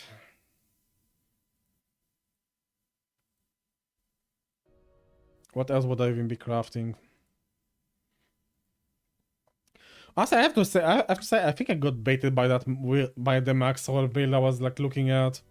I looked at it for like general guidance, but I think it was actually kind of, I don't know. Lizard is a good content creator, but I think that build was kind of badly made in that planner because it had like a rare helmet and shit. Yeah. But yeah, I'm farming like I'm prematurely farming 12p double exalted helmet because I have aspirations, man. Hey. Yeah, מקל ביד. Oh, yeah, I mean, I wasn't experienced with the build archetype, right? So I was like, yeah, let's look at it as a rough estimate. I mean, they were also like saying you should use you should also use like Blood Keepers and shit. I mean, they have good builds in there. I think in particular the Reflect build could be a bit better.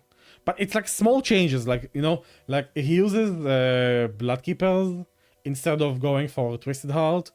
I think I agree. I think I'm leaning more towards the Twisted Heart here rather than Blood Keepers. Unless somebody tells me why the hell would I want a Blood Keepers. I don't see any reason. Like, I know the bees reflect the damage when they get hit, but I don't think it's good enough. I don't think it's that big of a damage. I don't know. Somebody needs to prove that to me because I was running a Blood Keepers. I was running this guy earlier, like in a very early version of the build months ago when I was playing the character, and when I was swapped over to Twisted Heart, I felt like much better. It doubles your phone shields, but my phone shields don't... I don't care about phone shields. I care about the reflect damage from Thicket, though. Right? I care only for the like every 0.5 seconds you blinded enemies and deal damage to them. No? Do I but it gives the bees damage, not me. Okay, let's do a test. 1 second here. So with Twisted Heart right now, if I just stand still, hold on. I might be dumb. Maybe I'm dumb, guys. It's very possible. Okay, if I'm just stand still, I'm like around 23 stacks. If it doesn't double right, and what happens now?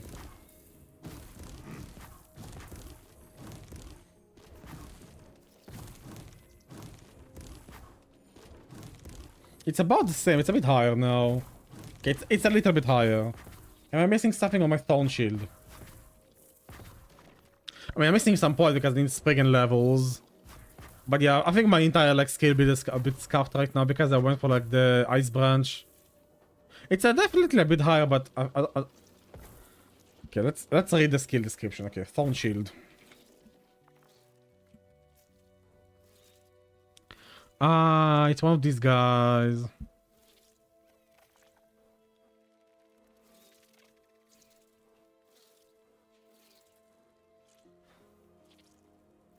Yeah, obviously it's a trade-off, but if I just don't get hit, guys. The reflect is still scaled by you, but yeah, true. And if he hits the bee, it will give him the reflect. But if I don't get flat reflect on myself, the damage from Thicket of Blinding Light does not get increased. And I only care, I think at least, I only care about Thicket of Blinding Light damage and not actually like the heat damage from Abberoth.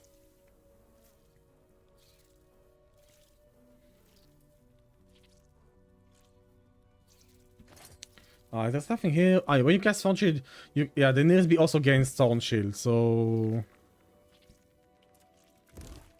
Right, we can also do the whole vine thing right here. Other allies with Thorn Shield deals global increased damage and have a chance to cause them bleed. Again, giving the vines Thorn Shield again feels weird to me. I mean, it doesn't give me the flat damage if it's on an ally, right? It doesn't give me flat reflect if it's on the ally. It gives them the reflect. It's scaled by my shit, right? But it's still their reflect, not mine. So it doesn't actually increase Thicket's damage. So unless I'm like missing something in this whole interaction, I'm leaning towards... Yeah, my shield scales reflect, and it's if it's on the bee, Thicket doesn't care if it's on the bee, right? And we only care about Thicket damage right now because the bees die like from one hit on Abberoth. Wow, they gave him 1 tick of reflect damage. Good job, bees. But meanwhile, every 0.5 seconds, I'm giving Abberoth like a tick of reflect damage, right? So I prefer to have better attunement via Thorn Shell here, and maybe getting a bit more bulk and shit for my, and maybe some ward for my Twisted Heart. Instead of doing this, while arguably this actually has the merit if I mean I have a 2LP guy, right? So I can actually get the Spriggan level and attunement on this relic right now. Maybe if I actually do slam that, I could swap back to Bloodkeepers. Chance to apply frailty on hit for bees. Actually, yeah, does frailty? Do we care about frailty? I mean, we don't really care about frailty because I'm applying frailty here. Right, so... We don't care about frailty on the bees because I'm already applying frailty for Tears of the Forest. It should be like max frailty from like the Thorn Shield explosions, right? Bleeding... Nah, not really a factor anyway. Yeah, again, I don't see like the merit in giving my allies like the shield. Like, I don't see why. One thing I would like the level of Spriggan form is gonna be quite nice because I can then get duration, get damage reflected on Thorn Shield. Maybe I should actually get levels instead of attunement on my relic. Maybe that's actually better. So this guy I was looking at, he has attunement and not spring and level. But he has level 22 and I have level 21. Why does he have a higher level spring and form than I have? Aha, because he's using a different bed. He's using Thorn Slinger instead. Oh, that's like such a low amount of reflected damage. I don't see why I would even bother with that, but... And the other guy is using... Oh, this is the fucking max roll guide. Nah, fuck that. Huh, both of the other guys who actually killed Abberoth are using Thorn Slinger. Offline DPS tool or a spreadsheet? There is an offline DPS tool? Oh, hold on. No, hold on. There's an offline DPS tool. I would. It's that. Is it the same tool that edits your characters? Because I didn't know it had a DPS checking tied to it. Because that's actually kind of a big change. Not public. Should be public, man. Where's my path of building? Where's my fucking path of building, huh? Yeah, I know I can offline it. That's how I test builds before I roll them out and do videos on them. And then EHG surprises me, and the item I'm basing the entire build on is apparently bugged, and the entire build is bricked, and I have to like take down the video. Oh man. Okay, I'm gonna put this in my 2xt7 tab. But I had like an entire... Okay, can I like vent for a second, guys? Where's Carrion of Creation? I had an entire build centered around these gloves, okay? Where you're playing a Heartseeker Marksman, and you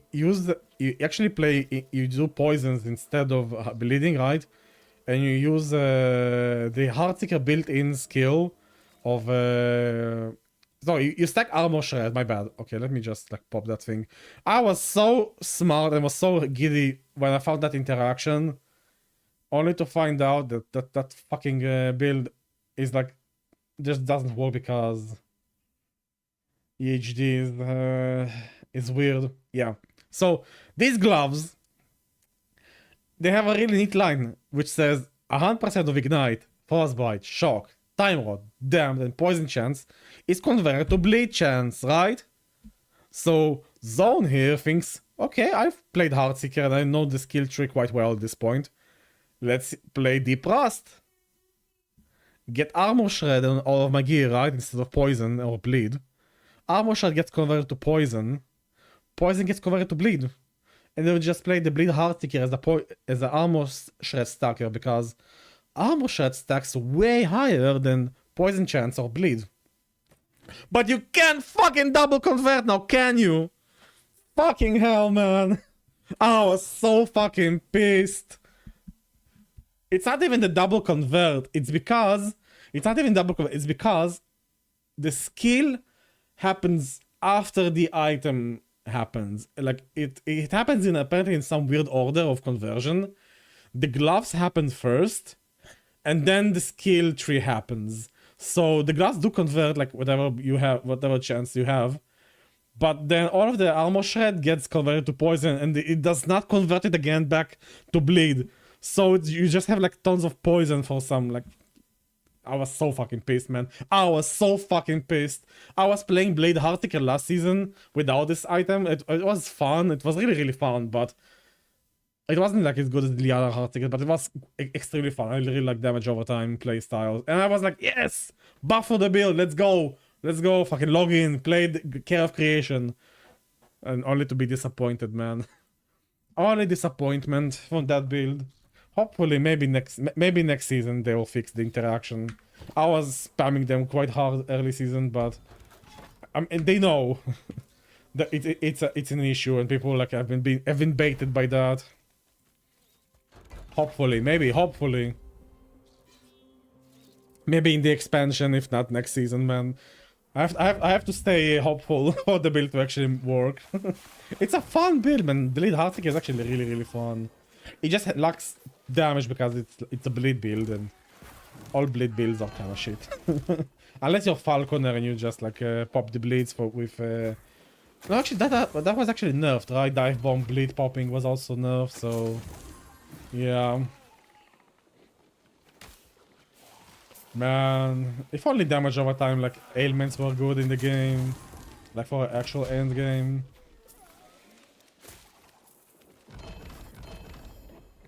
Also, like ailments do feel like kind of the same, don't they?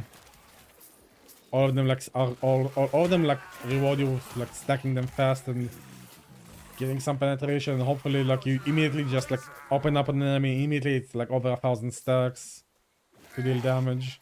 I was playing Frost Claw Ignite, like in 1.0, man. That was the shit back then. You would stack Ignite so fast in that build.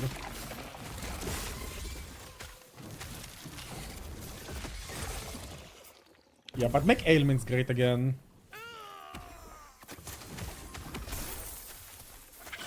I mean, I like them. It's definitely like a taste thing, right? I mean, some players like big hits, some players like pets. I like ailments. Ailments are fun. I like stacking damage over time on an enemy. Always like the play style of damage over time. Yeah, I mean, they could make them a bit more different from each other. Yeah, true. No identity. Like all of them are pretty much the same. Like there is no. Electrify is super good on Paladin with Judgment and the Storm node. Now hold on. Really, Electrify is good. Is that build good for clearing or doing big corruption or what? I don't think I've ever played. Wait, Judgment of the Storm node. Good on Paladin, Judgment of the Storm. What's Judgment of the Storm? Not familiar with that one.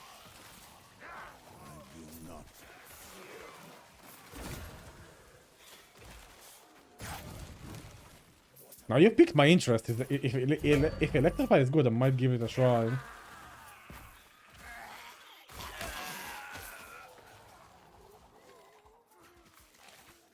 I mean, I'm falling to T7 helmets, even though I don't have anything to slam them into. Maybe I should go back to body armors, which again, same problem kinda. More like damage over time per 2% crit multiplier. Oh, so you just stack crit multi with attack speed and chance to electrify. Yeah, because attack speed are, and crit multi are prefixes, and you just... Yeah, I mean, that kind of works. Attack speed and crit multi are prefixes. And then you just... Or cast speed, for example, yeah. And you can just add a suffix wherever like some gear pieces and use chance to electrify. Yeah, that sounds like it actually works. Oh, planner, let's go, let's see. Okay, first of all, no uniques. Kind of a red flag, but yeah, let's look. You are using Smite as your main skill, you said? Javelin, what for? Aha, Siege Barrage, and I'm assuming you're using the... No, you are not using... Huh. Interesting. So are you proccing Smite off of Javelin some other way?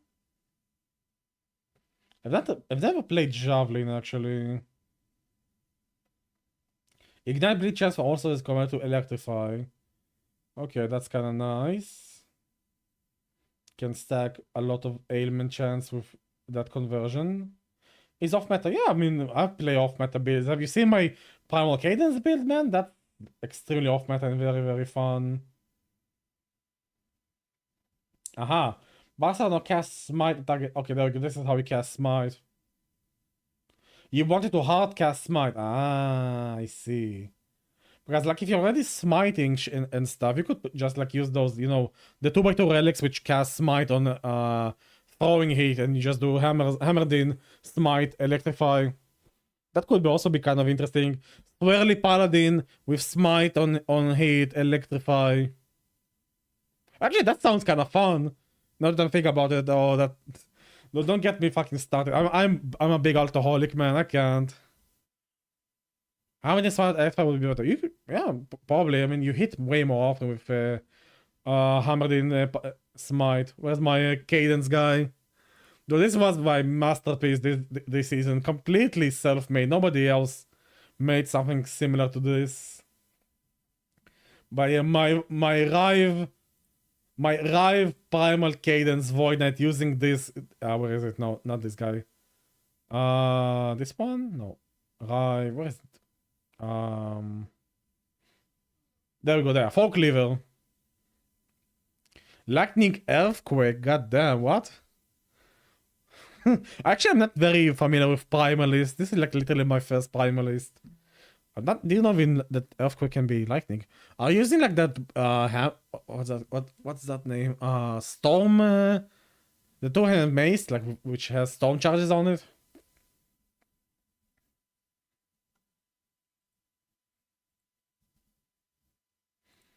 Oh, new primal. Okay, there we go.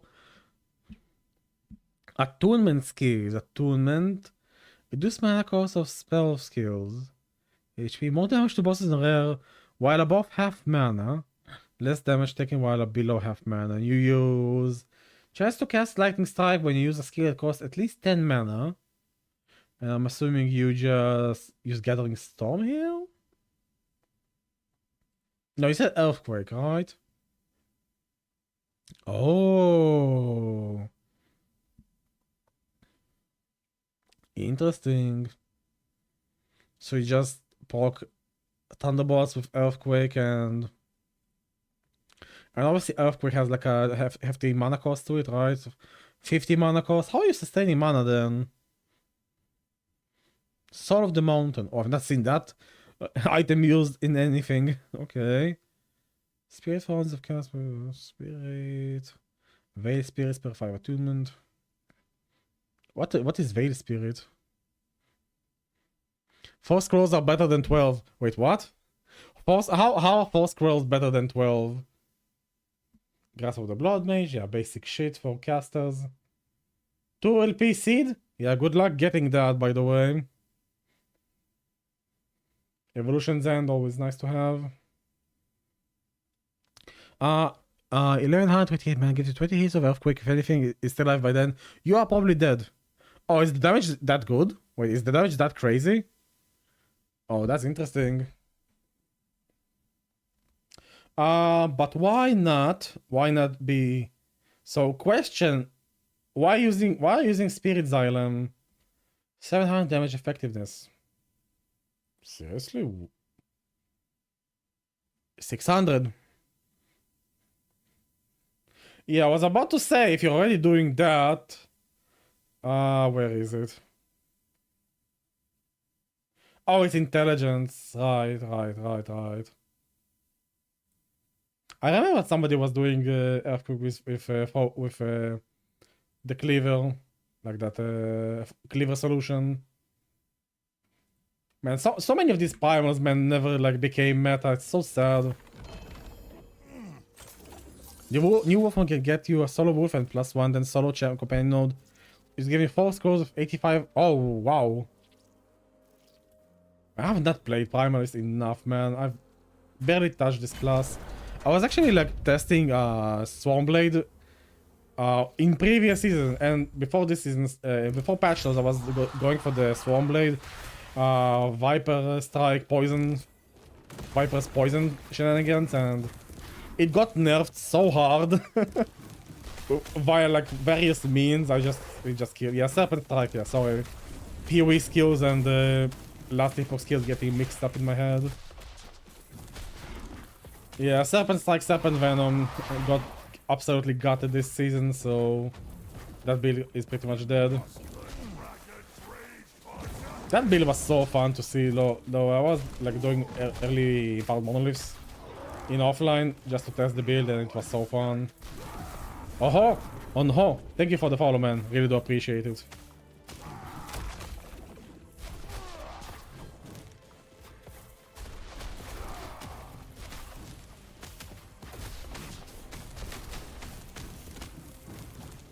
Yeah, but my main issue right now with this character is gonna be no, not almost bricked my fucking blessing here. This is why I want blessings to be permanent after you tick after you just decide them to be permanent, man. Don't want to see that message every time.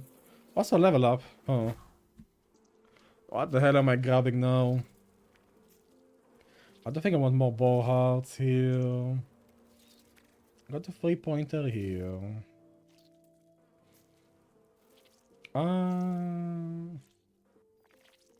Good, yeah, I could keep pumping Corner Beast. Kind of shit though. Any other funky builds? I have my Shield Throw Paladin.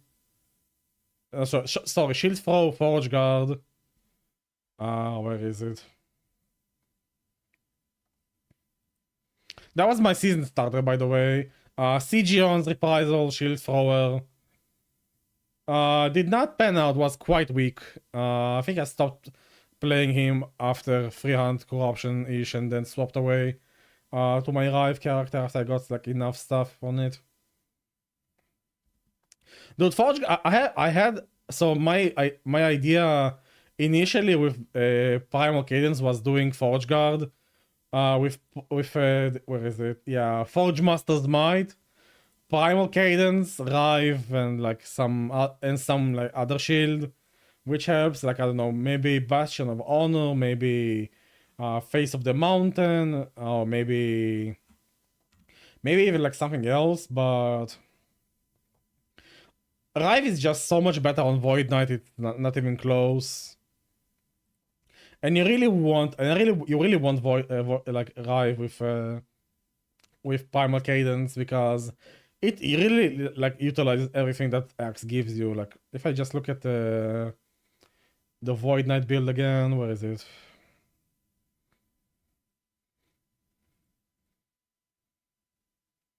Like if you just look at the Axe for a second here, implicit 101 melee damage, increased physical damage, okay? Which gets converted to void damage. Increased melee void damage from the tier 7. All of that, okay? And look at that, and the increased hit damage, all of those get doubled by Rive talent. Okay, so that's why I was like going like, oh yes, it's gonna be big damage, big strong, and just stack strength for crit multiplier and just like go full crit and shit. And yeah, I mean it's fine. I can showcase. I have the character is like alive and well. It does monoliths. I think it does like almost 1,000 corruption pretty smoothly. Can like show it, do it like one monolith. Yeah, that's the guy. But this meme actually like technically works. The only thing he cannot do is Uber Abberoth and Rampant Beast at high corruption. The rest he can do regular. I mean, he can do regular beasts, but because beasts are insanely overtuned, you kind of get clapped. So you gotta be very, very like careful of how you play. That's how I learned how to dodge his attacks, because I was playing this guy. Because he's extremely melee, you get shot on pretty easily. But I mean, I'll look at it after our showcase. The Rive guy. But yeah, you just like travel for the monolith with your Void Cleave. The explosions that proliferate and you clear packs with Void Cleave. Yeah, see like all the small explosions that happen. You technically have like way more AoE than like Rive actually has. Yeah, let's go over there. You see like have explodes around me. I have video guide for this build, by the way. I should find the command for it. Hold on. Let me just finish the echo. Pull up the video. I cannot do that. I cannot do that. Yeah, it's like literally the last video I've published, since most of my content is like live streams. I've not found like any other interesting build to publish after the Rive guy. And because like the Reflect build is not my own build, I have like no like special take of it. I just decided not to publish anything about it. I don't like copying other people's content, so. But yeah, this 900 corruption is like very chill. For Signatar you just use anomaly. Abyssal Echoes are auto-casted by anomaly, and your Devouring Orbs. And it's very budged, I think. Like, the big thing I would love to get is 2LP Primal Cadence, which I just never got. Maybe 2LP Anchors of Oblivion, which were kind of a pain. Ideally, Shattered Worlds would be here instead, but I just never had a Abberoth killer, so no Shattered Worlds, sadly. But the rest of the things are like pretty budget. Like, this could be tier 7 attack speed instead of tier 6, and can be higher LP. Again, it's like it's not a meta build for a reason. And then we just pop an anomaly on this guy, and me and the Echoes just kill him. He has quite a lot of leech as well. So if you can face tank the hit, you can probably just like we can face tank Abberoth, by the way, with this guy.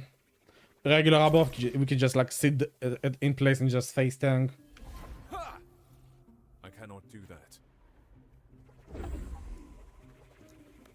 Gotta be careful with dashing though, because we are using what's it called? Nihilist, so Nihilist kind of eats our at our HP. But nice thing is Drive is also like pulling enemies into us by challenge.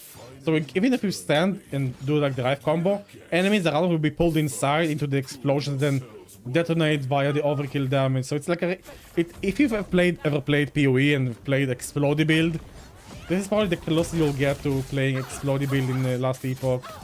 So you just sit in place and just like face like anything that's not Uber Abberoth or a rampant beast. This is why I like play this guy like very high A tier. Again, if you can't do Uber, if you can't do rampant beast, which is like meta farming strategy today, so this is what bumps him down from like S tier in my opinion. But yeah, he can just like face tank normal Abby. We don't really care. I think we can even face tank this. Oh yeah, we just stun him, by the way. Yeah, I remember we just have stun tech instead, so it just doesn't pull. Yeah, it just doesn't use his attack instead. Gotta be careful though with stuns in this game, by the way. Stuns can be a double-edged sword. Stuns can sometimes make the enemy's animation cancel and pull their attacks faster than they usually do. Yeah, we just like face tank, whatever. Like, okay, right? One-handed. Yeah, just press Q once in a while and don't stand in the big laser, I guess. Oh no, not in this thing. Don't get your resistance is reduced and just... You kill him not fast, but you just don't...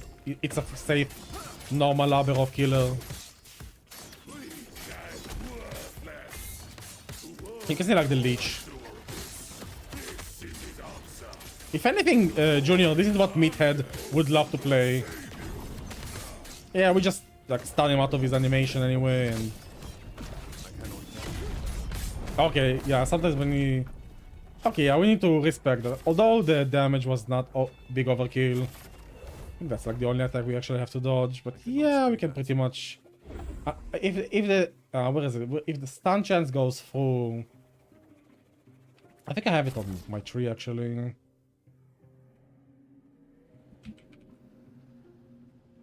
Yeah, this is the stun chance. I think that's all of my stun chance. I don't think I have it anywhere else. Yeah, literally that's all the stun chance, but because you just hit him so often, you can just kill him kind of easily. But yeah, just... I mean, if you respect him completely, and you actually dodge the attacks, it's like a very safe normal lobby killer. And it's very melee, so that's something, I guess. People like playing super melee, so yeah, super melee build, which is like kind of viable. Actually, like a good farmer for like being very melee. I mean, it's not reflect levels of farming speed, but I mean, I don't think there's anything faster than reflect right now. Maybe Falconer. I don't think Falconer is even that fast at clearing monoliths, because I have to press a lot of buttons, right?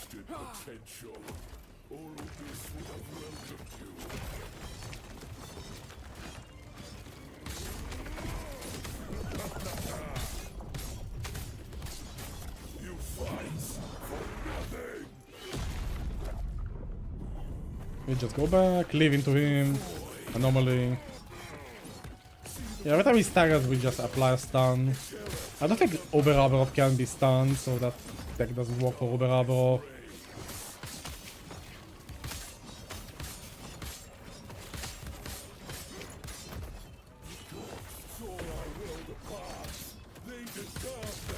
And that part of drive is like free skill, so you don't have to worry about mana at all.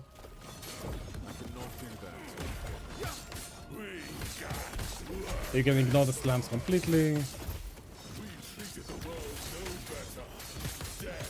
I mean, yeah, you can see like by the speed of us killing him, this is not gonna be ever uber viable because the single attack is like not that big, which is kind of surprising on one hand because, I mean, yes and no, because maybe with 2 LP double tier 7 cadence with attack speed or crit multi, this might actually have enough. Nah, I can probably test it in single player and probably doesn't have the damage.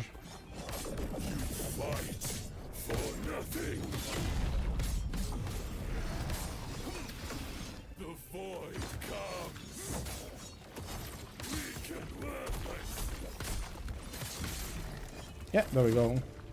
Pretty safe, just hold right click, don't get hit by the big things. I'll pause the YouTube video.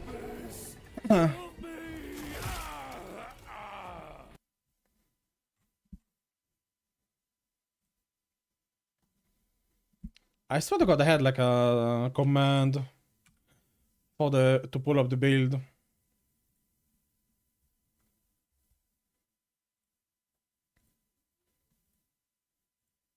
Here, this is I think this is the one that explains how the build works. I swear to god I had a command for this. Also there's a nihilist over here. Oh, what the hell? Whoa, okay. Only missing LP right now. What the hell? I was actually helping some guy last week farming nihilist and we had no luck, man. Meanwhile, just small demonstration, we just get a really nice nihilist. No LP, but still nice. Okay, where is that chat bot? I swear to god I had chat command for this.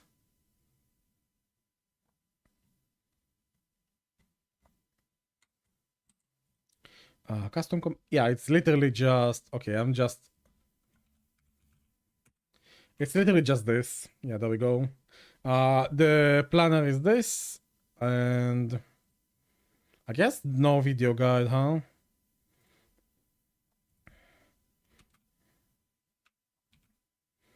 We should definitely update and put the video as well. There we go. Now it has both links. Should probably like make a command list below the channel at some point. Put a reminder. Should I egg it? Yeah, probably I probably will egg it into some, like, I don't know, minion dodge or some shit. It's always gonna be minion dodge.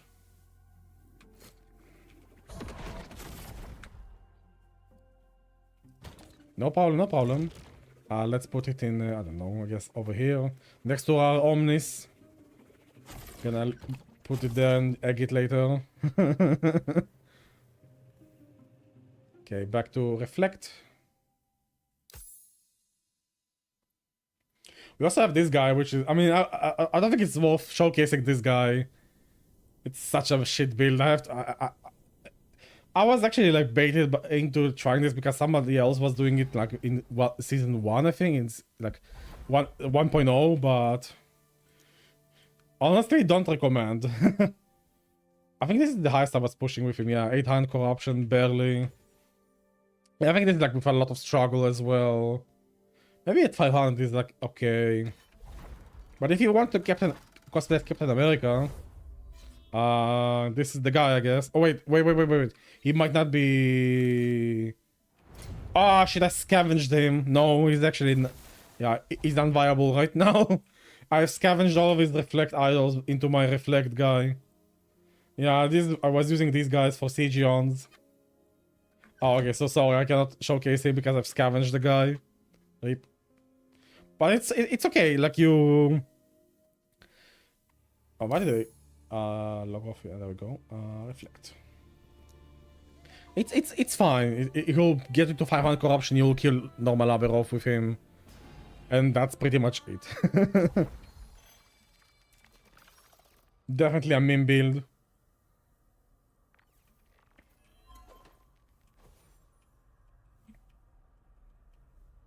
The bleed Heartseeker though is actually like borderline not meme. If only that those glass would work, man. If only those glass would have worked.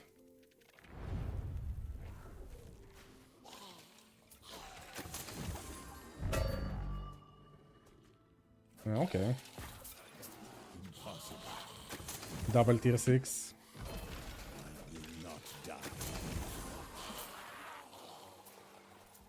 Man, I started to really dislike the tier 6 mods after realizing that Nemesis never gives you tier 7 out of tier 6. I swear to God, I don't know if it's actually possible or not, but it never happened. Whenever I'm like looking for imprints, I just see that he never does that. Fucking double tier 6s everywhere.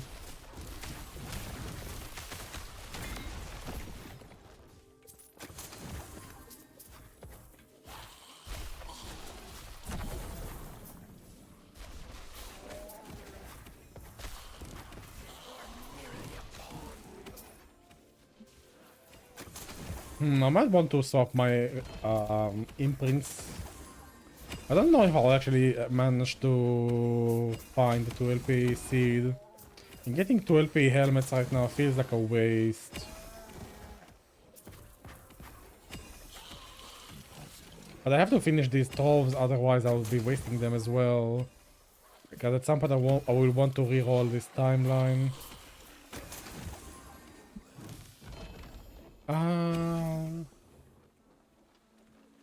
Yeah, let's do some inventory checking for a second here.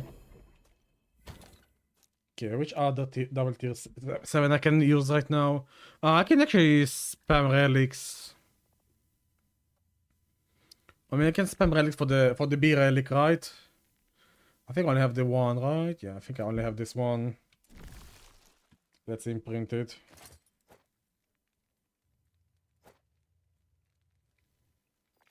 Uh-huh.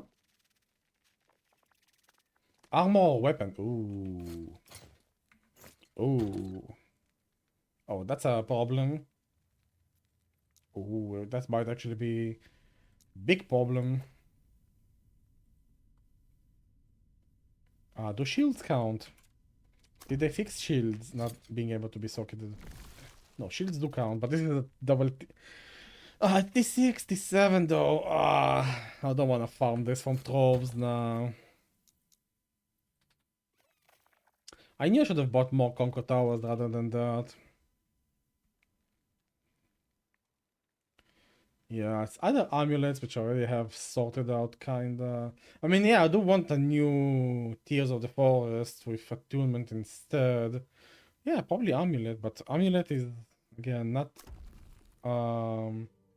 Yeah, only armor or weapons, so... If anything, I should put my amulet over there, because I don't think I need to change my relic right now. I think I'll just... 62 FP, yeah, I'll definitely imprint you instead.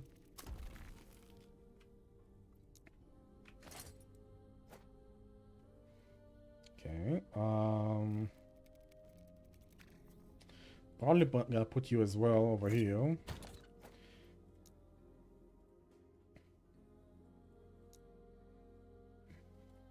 Okay, what about the armor? I can just put my body armor back.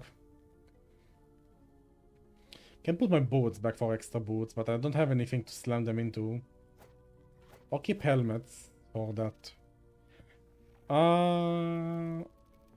Maybe just keep the helmet. But am I just farming lost caches now for helmets? That's like the issue.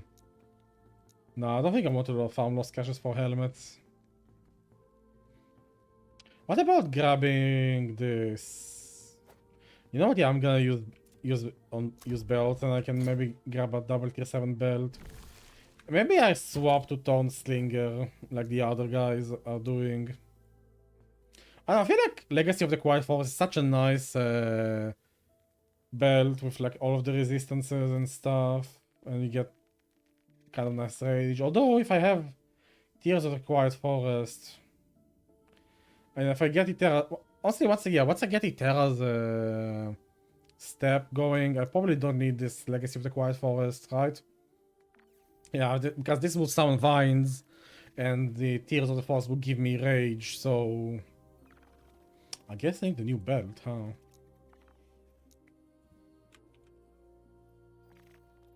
I mean, what other belt can I put here? I could put Brewmasters. I mean, it's nice, I guess. Thornslinger is like an obvious one because A, reflected damage, B, plus on all physical skills. What else do we have here that can be interesting to use?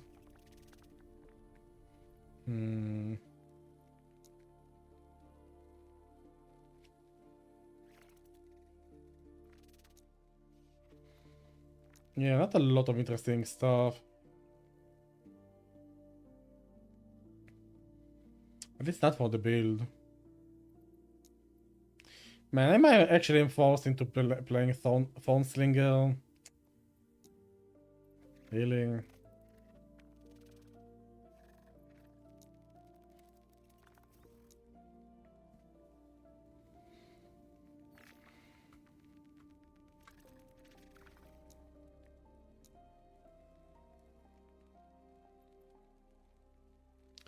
Yeah, I feel like it's Thornslinger, unless you guys have any other ideas. I don't think there's like any other build that's gonna be as good as Thornslinger as a base.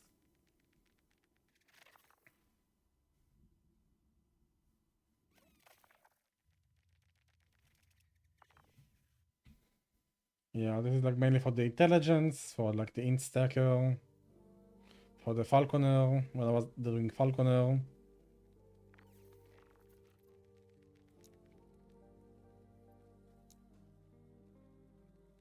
I cannot use this one. Dude, seriously, Thornslinger?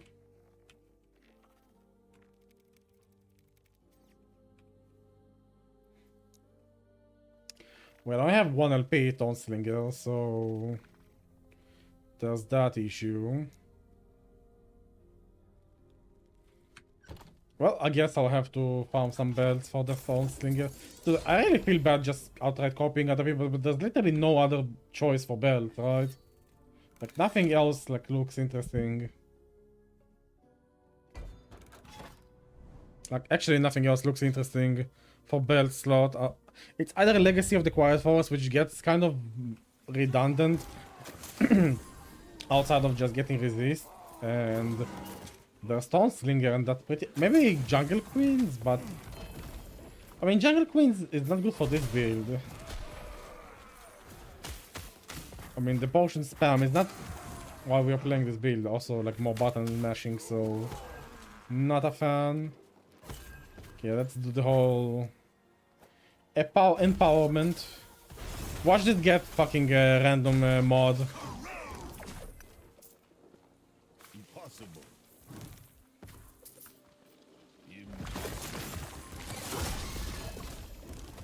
Yeah, watch my Nihilist get a random trash mod.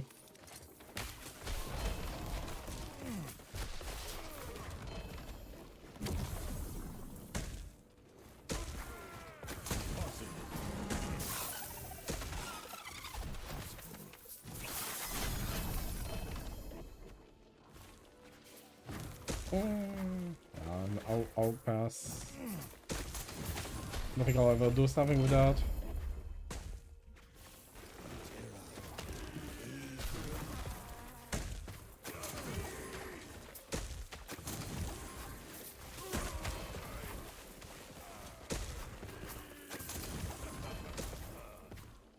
So now I'm looking for like double P7 belt for an imaginary.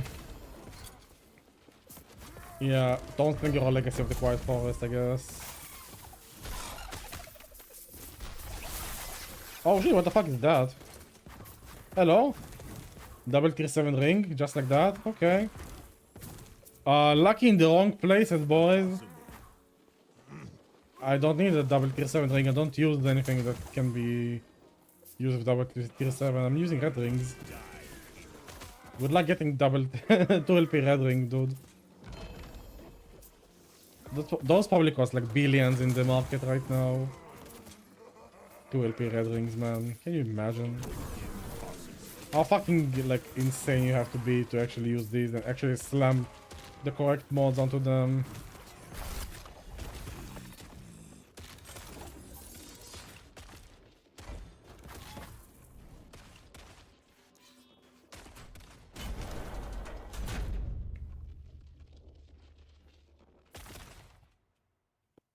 Huh?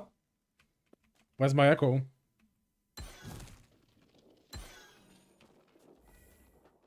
What the fuck?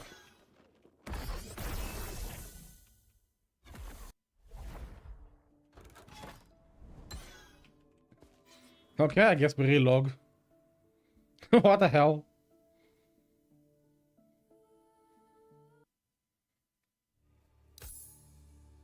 Still some bugs remain in the game. It's okay. Just relog, it will be fine.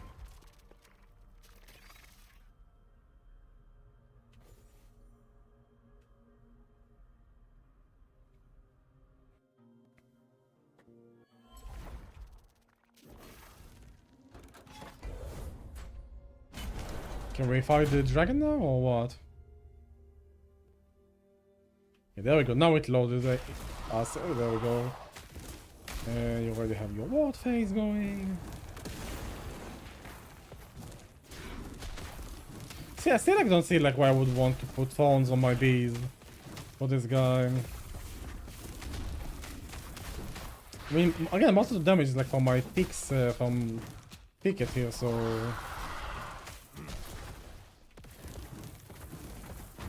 I don't know.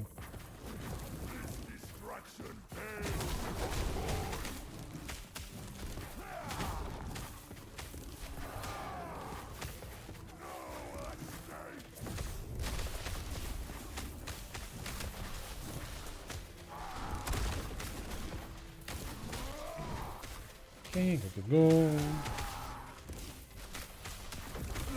And he's dead. Always keep current.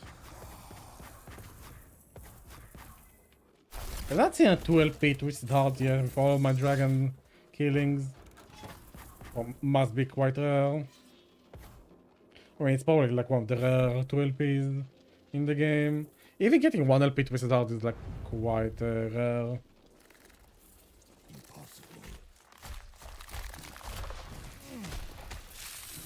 Okay, Sepulchre of the Lost again, so we should probably keep an eye out from the enemies because they can actually slap me quite hard, and again I'm gonna ignore most of them because this area usually is quite long. Impossible. Impossible. Impossible.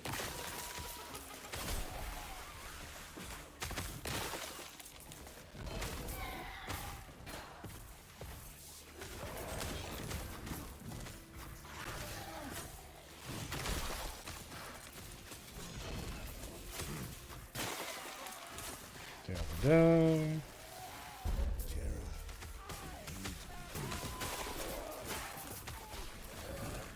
Yeah, that's part about Reflect Boost. It just affects everything, man, regardless if you're focusing it or not. That's like the nice part of it. The automated gameplay. Like, you really don't have to like strain too hard on what's attacking you or what you're attacking. You just have to dodge. And things will just generally die. I'm assuming this is the way like this.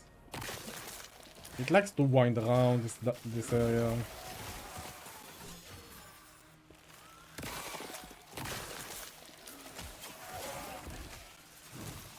Yeah, I think I guessed correctly here.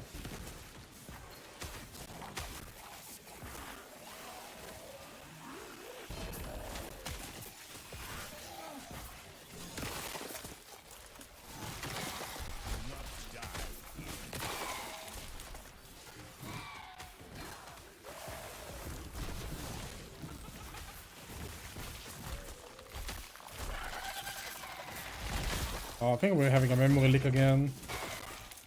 Yeah, frames are dropping. I should have just restarted the game. Used that opportunity. Now I have to reload again. Okay, that topos again. Let's go. That topos is quite easy to deal with. Just don't get touched by that spinning blade and you win.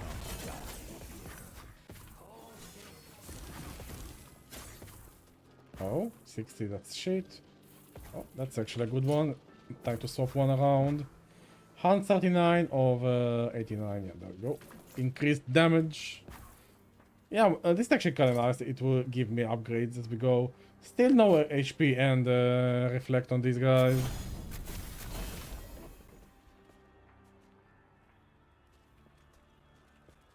Oh shit, Stormbreaker. Ah, Meathead would have loved this one. Oh man. Um...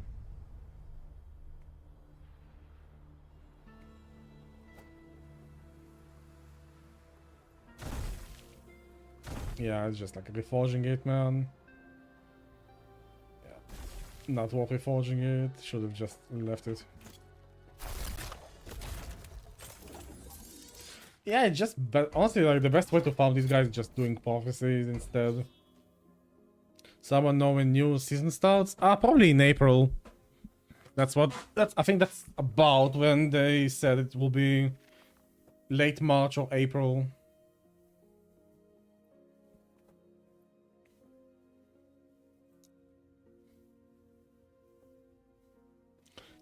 Yeah, it's been a while since the new season, since this season has started. I knew that portal was worth the gamble. Yeah.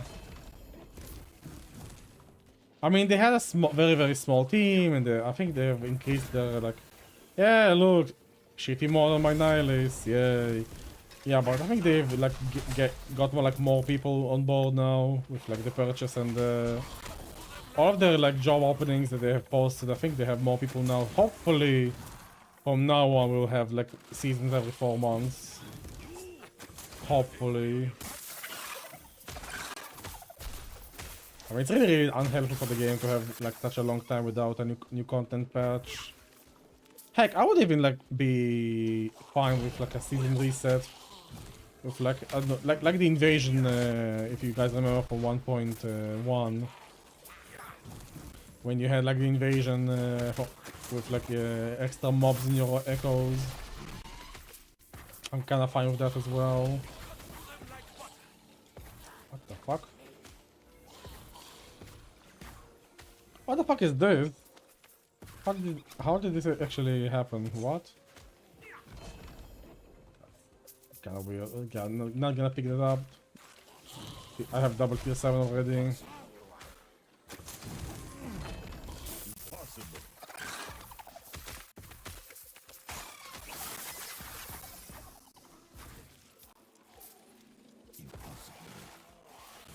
Yeah, honestly, season reset, man, with like small mechanic or something to like spice it up compared to like previous like season, right? It will keep us like entertained for long enough for them like to release the next patch. I don't know how much like manpower it will actually take them to do that, but I don't think it's like a lot. Like look what PoE did, like Freesia. Freesia was like almost like no effort for them apparently. So yeah, but PoE is like kind of like a weird. It's a weird company in like the game space. Like to put out a new content patch every 3 months. They have it be good every time, like almost every time. It's kind of unheard of. And of course everything is like free of charge and just like I would hate to be on your bad side. just happens. Although now it's like every 4 months because of PoE 2, like yeah, the sequel, which we all love, right? We all love PoE 2, right?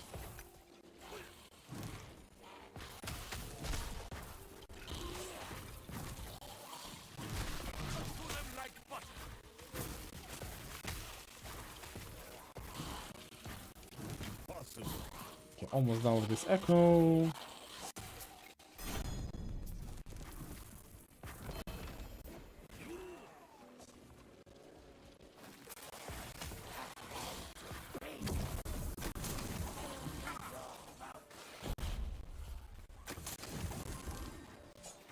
No imprints, okay. Come on. Okay, there we go. Okay, let's see. Kick is being weird again, huh? People are being weird. Okay,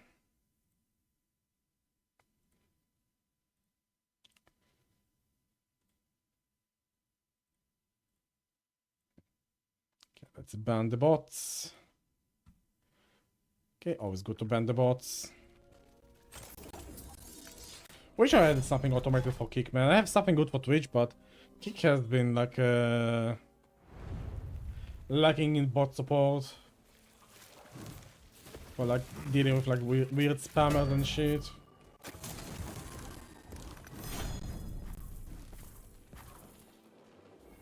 Hey, there we go. Double K7 amulet dropped.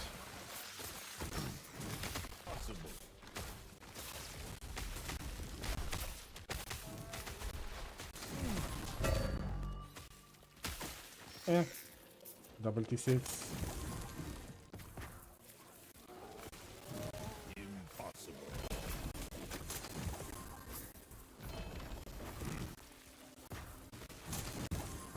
Man, we only had like one crafting attempt today, huh? With the failed boots. How's my favor looking? We could roll for more boot purposes, hopefully get those Iteras path. Honestly, if I want favor, this is not the way to gain the favor. I should just do cemeteries of reweaving instead. That could be much more effective. But I already like woven these echoes, so I'm just might as well, you know. Or then like farm after these trolls, I'll farm the cemeteries for more prophecy juice. And then hopefully I'll find like more boots to craft. I mean, I have a 2 LP boots, but their HP is quite low and I don't wanna waste the imprints on them. It feels bad.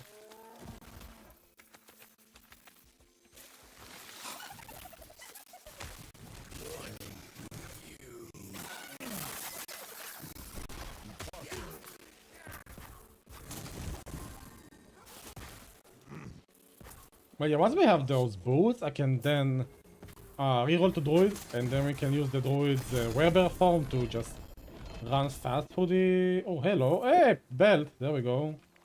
Now just need to find a 2 LP phone slinger. Dude, why are my exalted way easier to farm than my uniques, dude? That's not how it usually is. What the fuck is going on with my RNG? Excuse me. What is this? Huh? Dude, what is happening? Where's my... Oh, I need to turn off the streamer client. What? Okay, more double tier 7s. Let's go. Just like that. Easy. Okay, I need to find a tier of the forest as well now to slam. I have a 2 LP ring. For some reason, I have no idea what I'm even doing with this one. Probably not for this build. This is just argument. I should feed these guys to the turtle. Okay, we have an extra belt now. That's really, really nice. Yeah, this one is still better. This can be crafted. I'll leave this as food. Because this is much worse than this guy.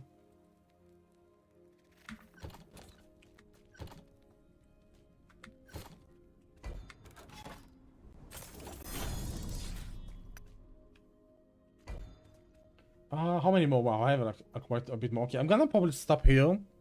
I'm gonna leave these guys over here.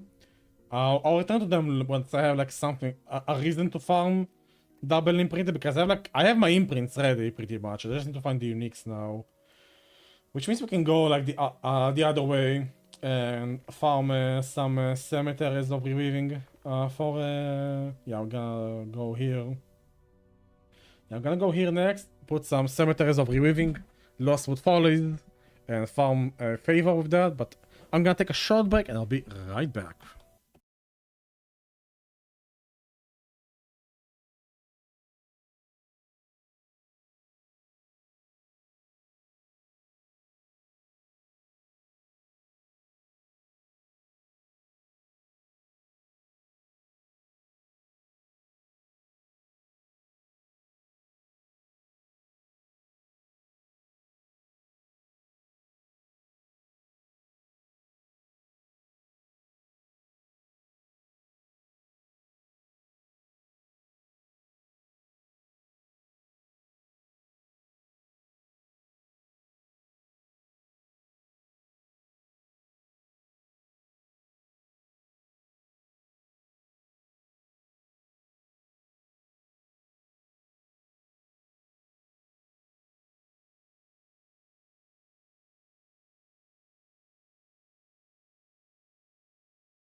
Okay, I'm back.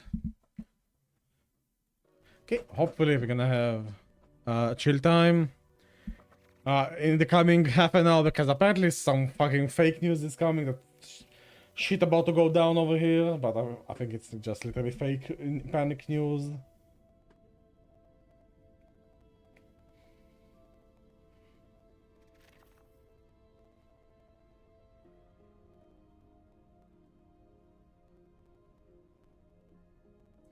Yeah, I'm like looking. I think it's literally fake news. Hopefully, there's not gonna be actually shit that will go down. It was always playable. What do you mean? Yeah, hopefully we're gonna have a peaceful night tonight. Always fucking drama over here. It's not dead. I mean, you can just look into Steam charts. I think we looked yesterday. 1,200 people still play the game right now. I mean, do you need other people to enjoy your game? You have offline mode, you have solo self-found, which is the best solo self-found experience across all of the ARPGs right now. Do you need other people to play the game with? I think... No, it's not abandoned by that. No. New season, probably in April. We even had a dev coming by chat yesterday. There was a dev stream with Q&A yesterday. There is a roadmap. The game is not dead. Yeah, but we have a memory leak again. It seems like maybe it was just like a random frame drop. We just restarted the game not too long ago, I feel like. Or maybe I didn't. I don't remember if I did or not. Impossible. Is the game still buggy? Yeah. Is the game being worked on? Also, yeah. I think it's still worth playing. Are you having fun playing the game? Play it. Are you not having fun? Don't play it. It's really that simple. People have been like overreacting when it came to like the Crafton purchase and the DLC and the expansion. Yeah, we need to do a restart again, seems like, for the game.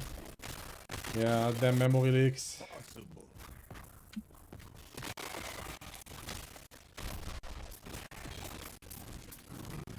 Does the game have memory leaks? Sometimes. But yeah, the devs are still active on Discord. You can look at in the last epoch Discord, they still are active over there. But yeah, it takes them longer than they anticipated. I think they are doing some sort. I think, judging by like how much they've been recruiting right now, like new developers and such, they might be doing some restructuring inside their offices. And yeah, probably better team, bigger team now for the next season. Hopefully it's gonna be better than this season, like content-wise, because while Parallel Uniques were fun and interesting and exciting, and T-Rate was also like, on paper it's exciting, none of them were like very like used by the community. Like most T-Rate mods are not better than just using Uniques.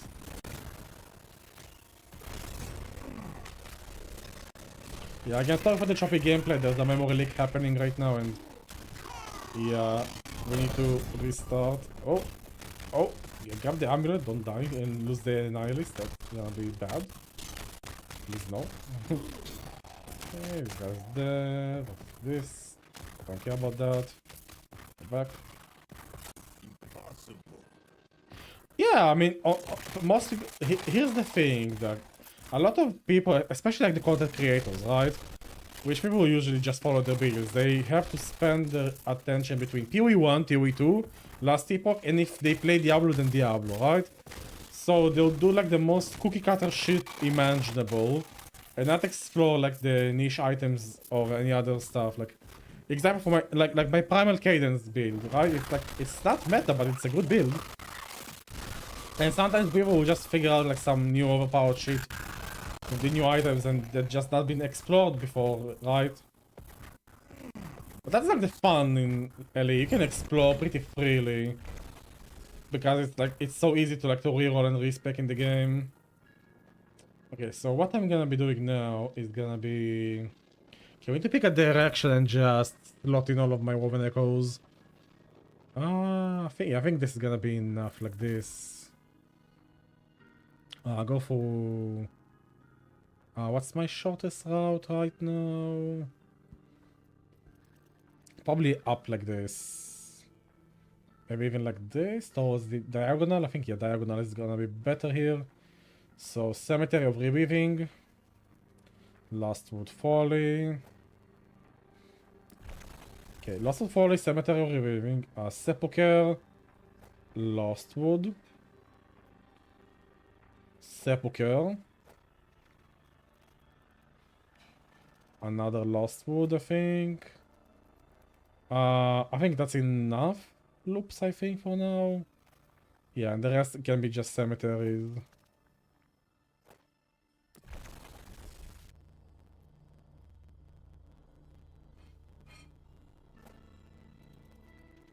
Yeah, this is like the favor farming strategy while also putting these sepulchres for like imprint farming. And this will yield me quite a lot of favor and amber as well. That's like the... I think that's the old 1.2 strategy. I've not seen anything better for favor gathering. And now we just need to do a small reset. So yeah, let's chat while the game is gonna be restarting. What's up? We might be having a new war this coming in the coming 20 minutes, according to fake news. Who would have imagined another war in the Middle East? I think it's actually fake news, though. So I don't think they have the. I don't think Iran has the capacity to do anything right now. Let alone attack us again. It would just like give Trump an excuse to fucking overthrow them completely, man.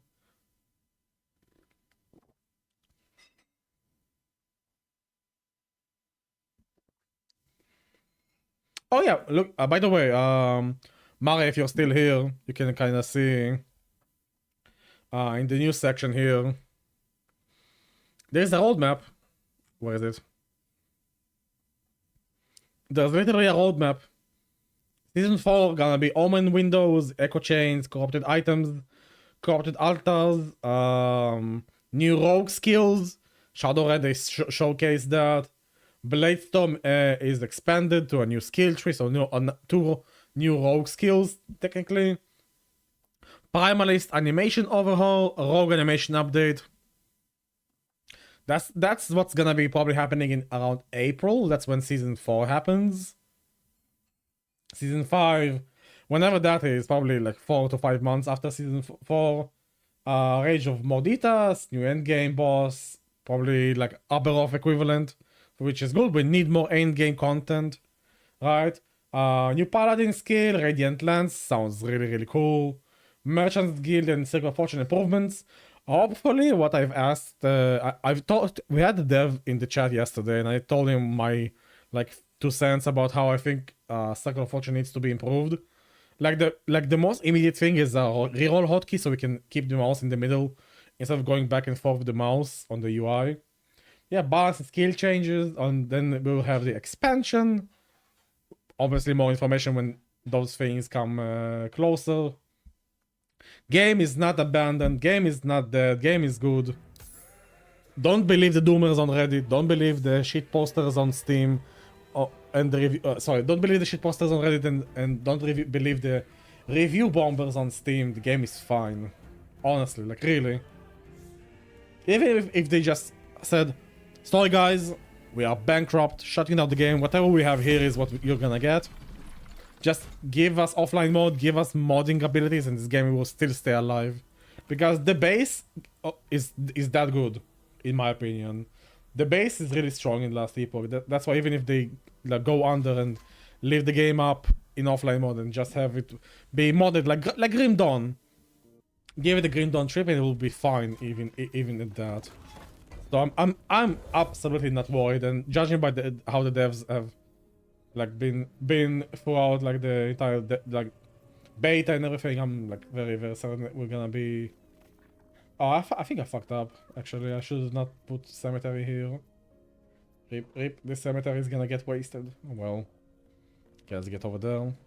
Yeah, I'm not worried. Game is gonna be fine.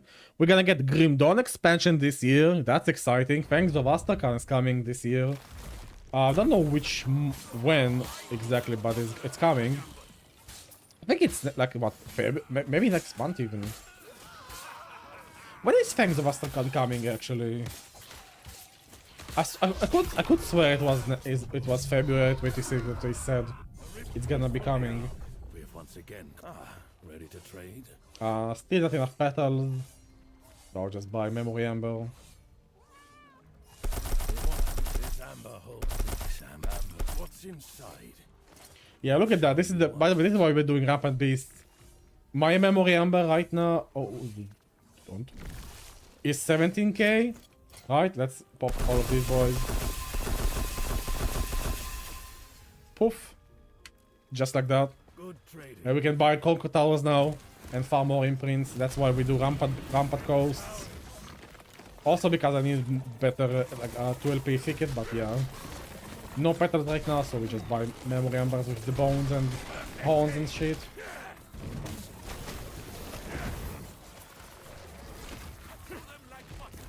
I mean, we have like a good end game base as well. Monoliths while still being quite basic compared to like I don't know PoE, but I mean PoE has been out for what, like now 10 years, 12 years.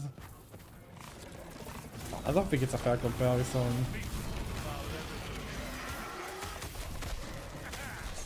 Also, they did showcase I think the next league mechanic, and it looks kind of like Breach from PoE. If I remember correctly. I should probably look it up. I remember them announcing the next season, and that besides cropped items, it looked like you just like click a thing, stand in the arena, and then you face waves of enemies, and that looked really like Breach. And we all love Breach from PoE. That's a really fun mechanic. The old Breach, mind you. The new Breach is kind of hit or miss in my opinion. The new, like the walls are kind of, like defend the APC are not fun in my opinion, but the other breaches, like the remade old breach is fun. What the hell is this? Wait, what?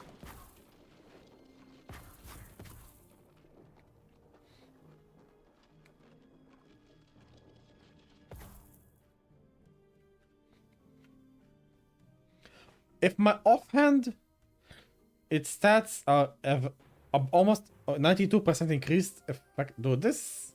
Is there like anything you can put here? Does a shield count? Wait. Wait, does a shield count? Yo, this is only weapon, so shields don't count, right? Oh man, Siege, I was thinking about reviving my shield throw guy for a second with Siege on having 100% increased effectiveness. That would be the the day. Okay, yeah, sadly no. Forget the Rift Beast said.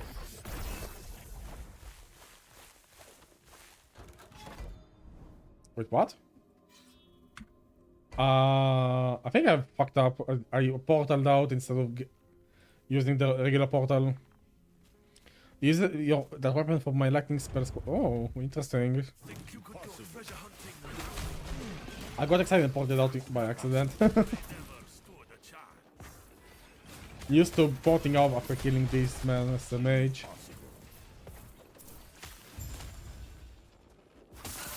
Oh my god, it's actually so far away.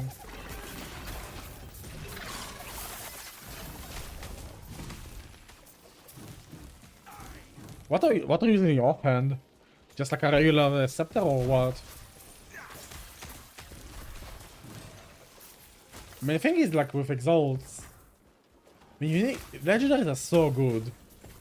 The thing is, legendaries are so good, and double tier 7 legendaries are so common this season because we figured out how to farm double exalt, and 12p uniques are like just happen, right? It's really hard to justify using just plain old exalt unless like the implicit is extremely strong, like the sentinel helmets, which give you Reduce damage taken from crits, which is like borderline unique wolving. One hex without melee lightning, yeah. But at that point, why would you just use 2 melee lightning axes? You know what I mean? Like, or just like or just use what it's called, Tyrannosaurus skull instead for better minion stats, and just use the hexes for that.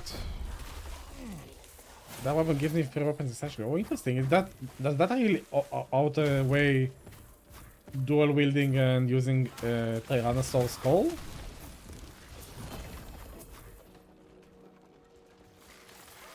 And doing attribute stacking with Tyrannosaur? Because the thing is with minion build right now, because of how strong Tyrannosaur skull is, doubles your offhand and you get the stats on the mace as well. But the stats aren't something to write home about now. I mean, +1 skills, right? And attributes, I guess. Some melee damage. Actually, it's +1 to lightning skills baseline. Hold on. +1 lightning skills, fire skills, physical skills. Interesting. Okay, yeah, there is some merit to it. Yeah, true, it's like almost having 3 weapons, interestingly enough. And yet I'm still skeptical because Tyrannosaurus skull might be strong. Impossible. I mean, yeah, if your scrolls have like both tags, you probably are like double dipping quite hard. Melee flat is insane, and mana is insane. Is there mana on this? I don't think there's mana on this. But it does have some melee. But yeah, if you just have mana on your offhand.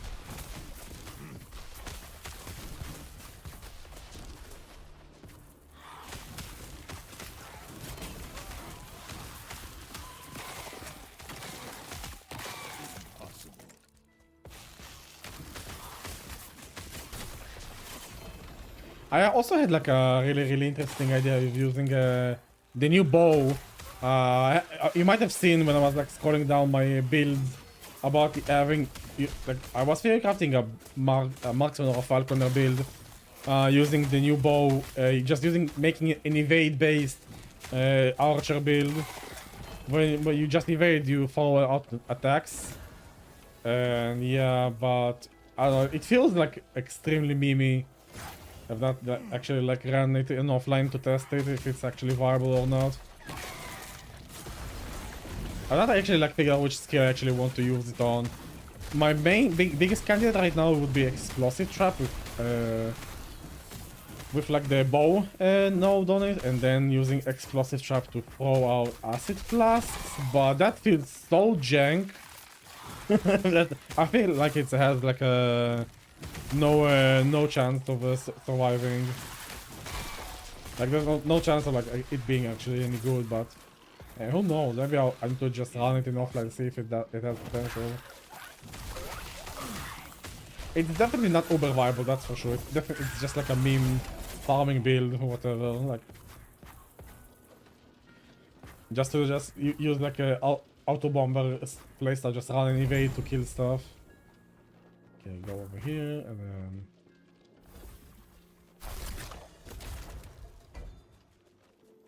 self-cast acid flask build. I was actually leveling acid flasks on my I think it was falconer. I think self-casting acid flask has I mean acid flask is on its own, it's like quite strong already, but because explosive traps casts it so many times compared to self-casting, I don't think self-casting will ever be viable when you have just explosive traps shitting out acid flasks everywhere.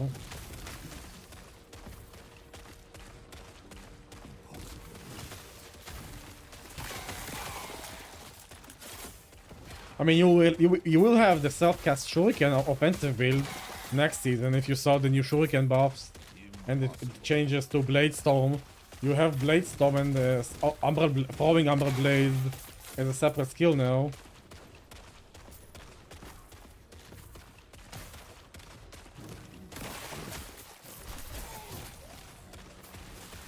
But yeah, but Umbra Blade and Blade Storm separation looks good actually.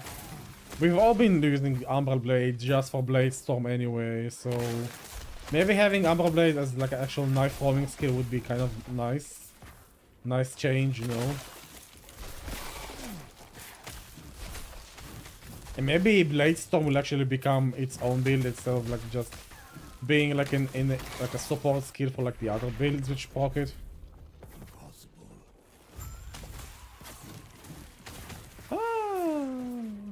I mean, there's some decision making. I mean, the thing is with Acid Flask, because it only has like the one thing that procs it, which is like Explosive Trap. There's not, and it's so good compared to like just self-casting. Then it makes it like brain dead. But just if you just, I don't know. Yeah, but if they give self-casting some bonus rather than nerfing proccing. I mean, PoE has the same issue kinda, right? Again, assuming you play Path of Exile. Self-casting in PoE is also kind of meh right now.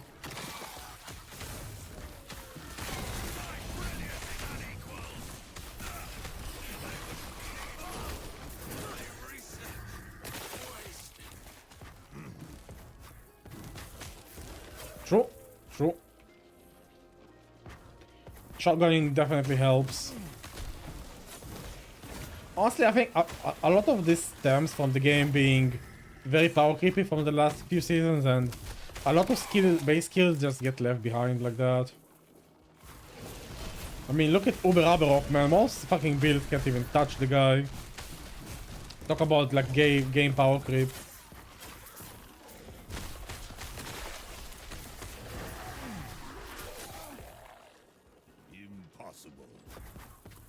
Said the guy was playing Reflect Shaman right now, talking about power creep in the game. I mean, honestly, maybe more uniques need to be introduced as well. I mean, what uniques do we have for Acid Flask right now? I don't think we have many, if any. No, there must be some unique for Acid Flask. I think I've seen one at least. But yeah, we need way more uniques for like make kills interesting and stuff. Buff self-casting Acid Flask via unique maybe. Although Acid Flask is already, I don't know what. I mean, you could have it. I mean, you can give it the Peaconk from PoE, have it bounce if you're self-casting it. Well, actually, that's literally the solution. Literally rip off PoE's skill. Give Acid Flasks bounces if you're self-casting them.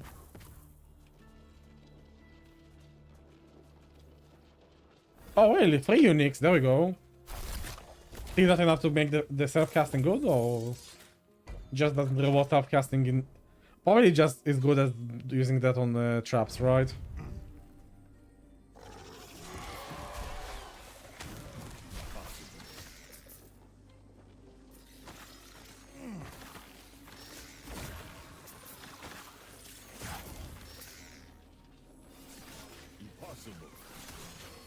So yeah, we're gonna be doing this guy. Yeah, I have the pork version more than self-cast. Yeah, again, because you pork so many of them so fast. I mean, it's really hard to compete, especially since Acid Flask. I mean, I'm assuming we're talking about like a Fire Flask hit damage and not poison version, because I don't think anybody is doing poison version on that. Which is also a problem because Poison Flask version is kind of bad. Only Fire Flask is good, as far as I can tell. You have a huge multi, but you use the potion. Yeah. And then you just use Jungle Queen. Fuck. I didn't dodge fast enough, and yeah. She's like the one boss in that area that can kill me.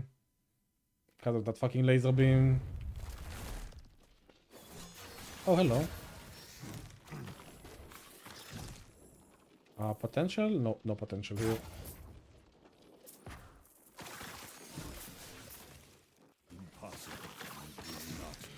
What about if you use the chest and you get Jungle Queen chaps? Although it's quite a rare belt as well, and you really want to get the 4 LP on that. Oh, fucking RNGesus again. Come on, come on, come on. The Weaver away.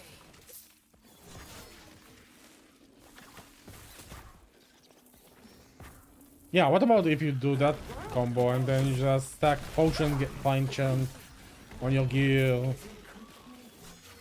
Might not be viable though. I don't know how I mean, although yeah, it might actually be viable of Falconer since you already have potion Falconer with the whole ballista, right?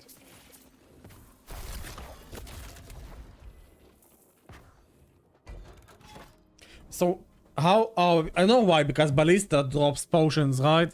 That's how they sustain. Because ballista drops a fuck ton of potions when it actually hits something and then just dismantles. Yeah, that's how they sustain. I have like a low level guy, low level ballista falconer. I mean, if they give it a potion generating node on the tree, that might solve it, by the way.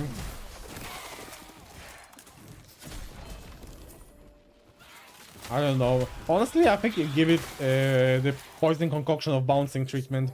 Have you ever played poison concoction of bouncing in PoE? That skill is extremely fun to play. Just give acid flask poison version. Only the poison version, because fire version already has enough power. Bounces if you self-cast it or something, I don't know. Maybe if not even just self-cast, just give it bounces, man. You like throw it and it like bounces, go back and forth. Thank you for the follow, man. Really do appreciate it. Yeah, just give it like bounces, and then you can kind of shotgun if you just throw it fast enough. I don't know if you ever like saw poison concoction in PoE, but they are very very similar, and Peaconk is like really fun to play in PoE. I think maybe give acid flask bounces. Give it even via unique. Yeah, Peaconk is fun. Peaconk bouncing is like very nice. Yeah, give it. I mean, it will be kind of plagiarizing. People will be like, yeah, they stole skill from PoE, but yeah, and so what? It's a good idea. They don't own bouncing concoctions. Also, I think Acid Flask was first, and then Peaconk happened technically, but yeah, yeah, Peaconk Acid Flask bounces probably fixes self-cast. Yeah. Dev team, talk to me. I have good ideas. Especially for marksman, man. Anything, I mean, Blade Dancer and Falconer need love. sorry. Blade Dancer and marksman need love. It was first, yeah. Acid Flask was there first, man. PoE copied the last epoch, what do you mean? To that entire fucking Reddit. I can already imagine the Reddit debate if they introduced Acid Flask bounces. Or the fucking PoE shields be like, oh, they copied the skill. They dev team have no imagination. Man, never listen to Reddit. Yeah, they don't care. Dude, they copied each other already so many times by now. I don't think it fucking matters. You know what's the fun part about PoE 2 ripping monoliths? They did it in the worst possible way. It could have done it. PoE 2 endgame is so shit. I cannot force myself to play that. I've played this new season up to endgame, and I said when I was streaming, I said I'm playing this character. I was playing like Spark Infusion Stormweaver. I said I'm playing this up until I finish the campaign. I've never did like the last act, never did epilogues, whatever. I'm not touching the endgame. I refuse to touch the endgame. Until they change how that fucking endgame system looks, I'm not touching that shit. It looked so interesting when they announced it, and when I played it in the first season, it was so ass. I just couldn't force myself, man, to keep playing. Literally the worst, like fucking... Dude, what were they thinking? They fucking added sextants back into the game. What are you doing, GGG? We were suffering, we said for years that sextants were bad. We don't want to craft our fucking atlas. Give us the fucking scarabs back. That's it. I want to craft the map and that's it. And not even that. And now in PoE1 we just get our 8 mod maps and that's it. We don't fucking craft anything. We just get our 8 mods and run. Then with the scarabs and no crafting necessary. Do you remember how fucking sextants were? How fucking toxic it was to play the atlas? You would fucking have to spend many seconds to roll those fucking stones in the radius to get the right mod to power farm shit. It's literally what fucking tablets are, man. Fuck that shit. No, I don't wanna fucking sextants again. Give me scarabs, man.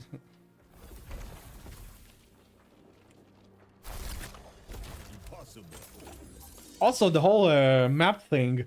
Okay, you made like an open world atlas thing, right? But then you force me to go. Then you force the players go for the worst layouts possible. Looking at you, Foundry. Looking at you, whatever that map fucking with the buttons was. I don't want to play those layouts, man. Oh, and before they let in the first season, good luck finding a boss in your atlas, man. Because those were so fucking hard to find because you didn't have like the whole marker thing in the Fog of War, right? So, what the fuck were they thinking, man? Do we have that emote? I think I have the emote. Hold on, where is it? Yeah, this is why we have this emote in the channel.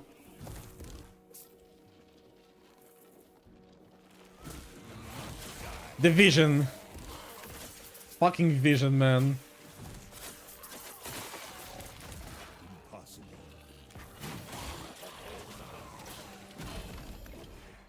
I was waiting for years, man, for Chris Wilson to go into retirement. I really had like...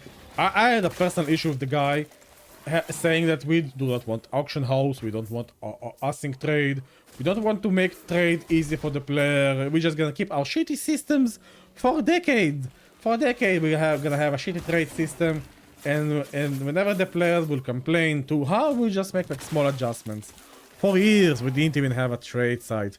We had PoE.trade, we had like some other like sites, and not even on the official site. Even to get official site was fucking years until they yielded and gave us that thing, man. And now, man, async trade came to the game this season in PoE, man. And look, the league is still alive. People are still playing. The game is not dying after 1 month because the economy becomes just so unbearable to play because nobody is answering. If I just go into a PoE, I'll find that I've sold some shit apparently, which I would never have sold because I've stopped playing the game for like a couple of weeks ago. I don't know, man, how PoE 1 went for like being borderline unplayable after 1 month to being good, and PoE 2 just fucking keeps sucking so bad. I don't know, man, what they're doing over there in PoE 2. And meanwhile, like, they try to make the game slow, right? They try to make the game very, very slow, methodical, almost Souls-like. And meanwhile, all the fucking cookie cutter builds just, like, try to become PoE 1 builds, man. That's so fucking... And while the 90% of other builds just stay in that fucking Souls-like slow pace, fighting every mob, like, to the death, even if it's, like, a fucking white mob. Why? Yeah, true. Respecking costs a fortune, there are no regret orbs, no scours, so your items are like fucked. So you just have to farm tons of bases that are just scouring the item and try again.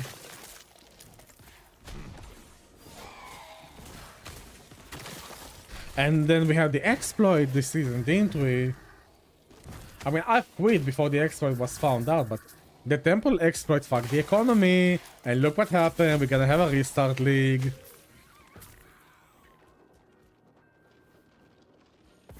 Man.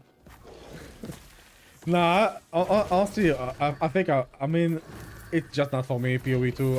I keep trying, the game out. Like I tried like again in 0.3. 0.4 is it now? I think 0.4. I think yeah.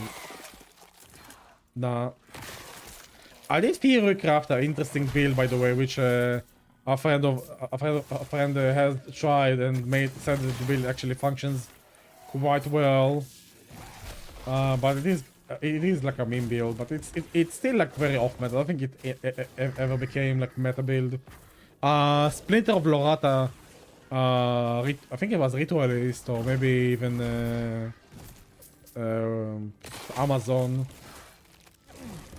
Where you just like use the Splitter of Lorata to stack poisons, and you just use that weird jewel, which gives you damage by the depending on number of poisons of the enemy. And you just use Spear Field to spam a ton of poison on the enemy. That build actually was working apparently. We were like theorycrafting it on Discord, but I never like bothered testing it out because leveling a character in PoE2 is just it's something, alright. Fucking long to level a character in PoE2. Meanwhile, Last Epoch has campaign skip. Meanwhile, Last Epoch you can go into endgame at level 22 if you have the twin gear for it. Leveling also in Last Epoch feels amazing because you can make twin gear with legendary potential on low level items.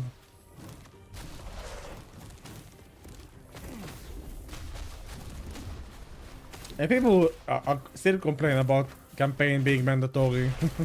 Like for the first character, I can't. Meanwhile, we have to do all 10 acts in PoE1 plus... no, there's just the 10 acts. In PoE2 we have to do the 4 acts and the 3 epilogues, man. And they're so long as well.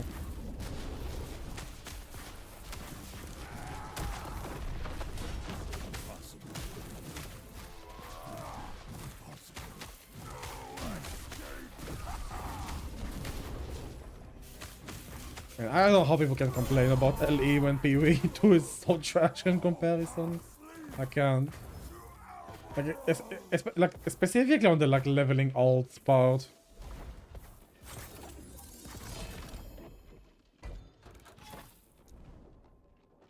Okay, go. I think I'm gonna finish this loop and then head off. It's already past midnight, and we have work tomorrow. I'll probably stream tomorrow evening. Oh, hello. Another random double T7 drop. Okay.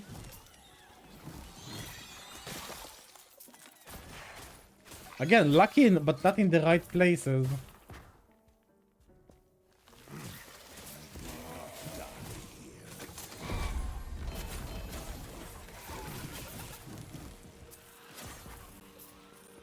I'll do the whole loop because I want the memory amber from the outside here.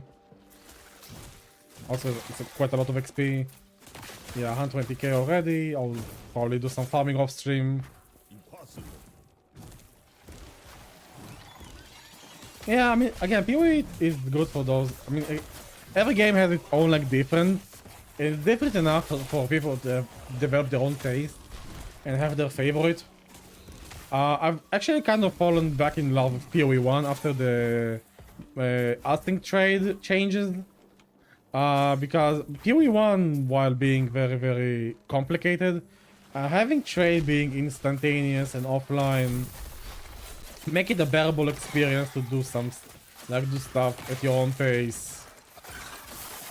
I'm not a fast player, I'm not like a big pro, I don't like go kill the endgame bosses on day one. I play at my own pace, man. And I'm fine with that, but I don't like to get punished for that. And this is why I love Last Epoch so much. I can play at my own pace. I play COF mostly. I played one season of Merchant's Guild, and even that felt fine. I don't feel punished by playing slowly. I just play at my own chill pace, man. I theorycraft my own builds most of the time. I do my own shit, man, and I don't get punished as much. Sure, I don't get like the juiciest. I think you can kill over Abberoth, mainly because it's like overtuned, but I'll get there. Like, I find Last Epoch to be like so chill and like so friendly towards the player. It's just hard for me to like shit on the game, even though it has. I mean, it has a very, very barren end game still. True. It could have a better end game. Still bugs in the game, memory leaks. Classes are still not finished. Fine, yeah, it can be improved, but it's not bad right now. I don't think it's like I really hate how people have been treating it on Steam, and I really fucking annoyed me. Like, dude, I have a friend who's developing RTS right now.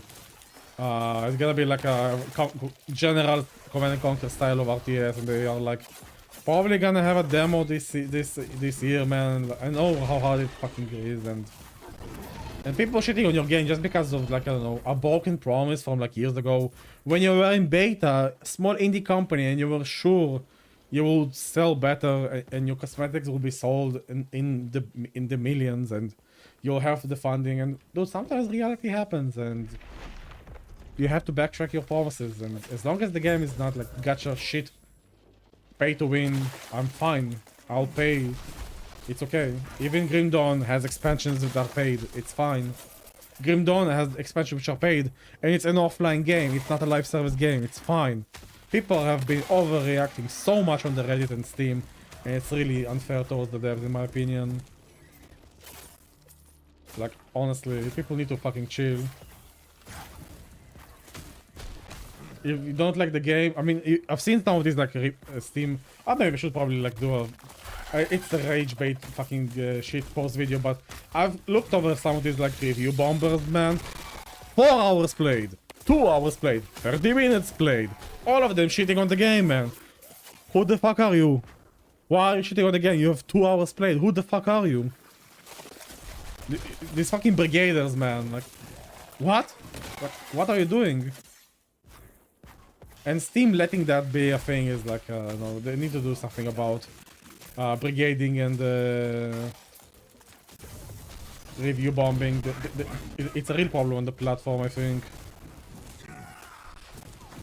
Like, if you remember, like the Harry Potter debacle, where people review bombed Hogwarts Legacy because J.K. Rowling is anti-trans. She had barely anything to do with the game. She just owns the IP. The game is good. I mean, aside from it having some crashes sometimes, but the game is good. Like, why are you review bombing it? Just not fair, man.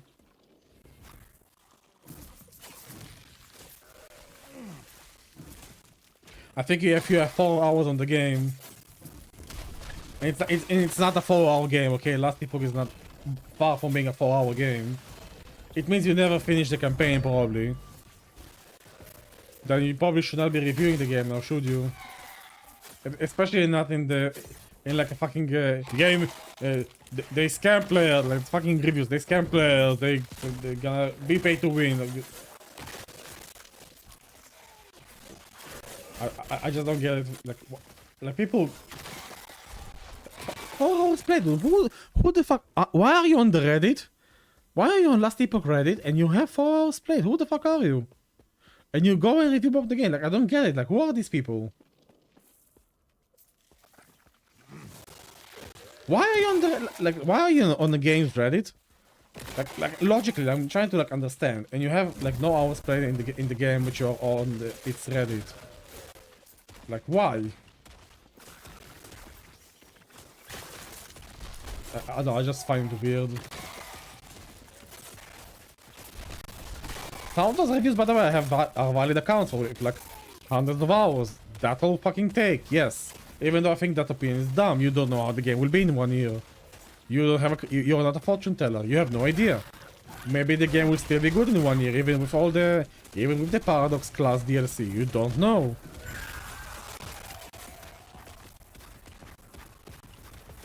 People review bombing the game for shit that might happen in 2 years' time. Adults, man, with fucking kid-like behavior, you know? Okay, let's finish those 2 echoes and we're gonna head off. Yeah, exactly. Just like to be part of something, man. People...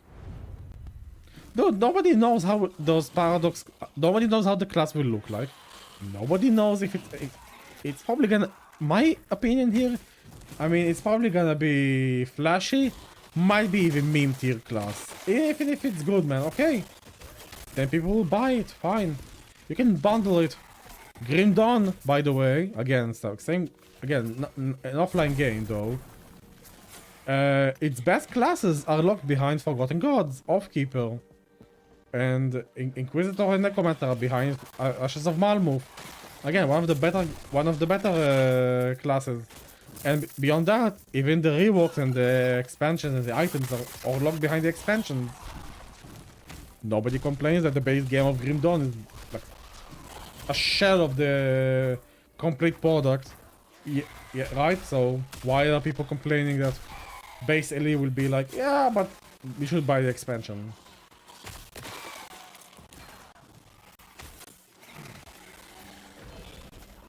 When Diablo launches an expansion, when Reaper of Souls happened, were people complaining? I don't think we were complaining. I think when Reaper of Souls was coming up, people were fucking excited, man. I don't get it. I really just don't get it.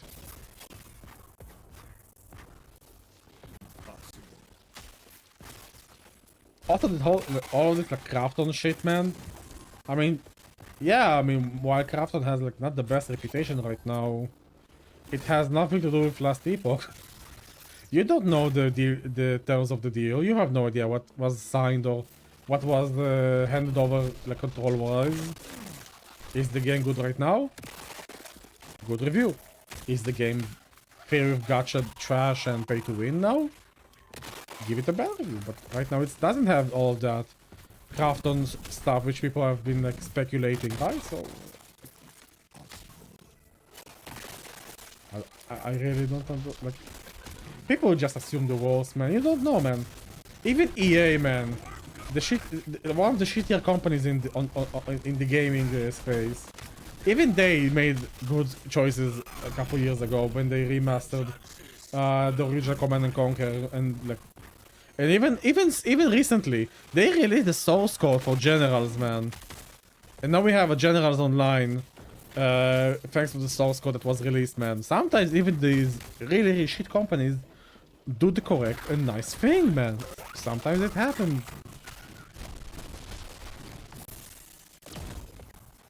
I don't know.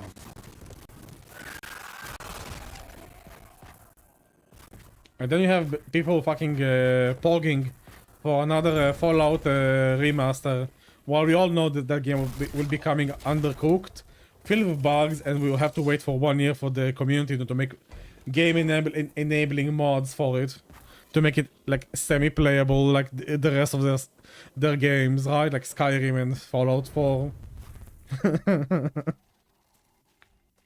Todd Howard is a genius, man. He puts out other undercooked games, wins awards, and then his community just fixes these games for him and for free. And then they repackage those fucking fixes in and make like what, Game of the Year editions or whatnot, man. Or paid mods, like I think Skyrim had paid mods, right? At some point from the like official workshop or something. So silly, man. Like, there's so much worse practices out there, while Last Epoch has done nothing yet. Aside from saying, sorry guys, we're just not gonna be financially viable if we don't do this. It sucks that they just, like, you know, won't keep up. Oh my god, the fucking frames, man. Oh, is it already time to... No, I think I restarted, like, way... not too long ago. The game is just struggling at this point.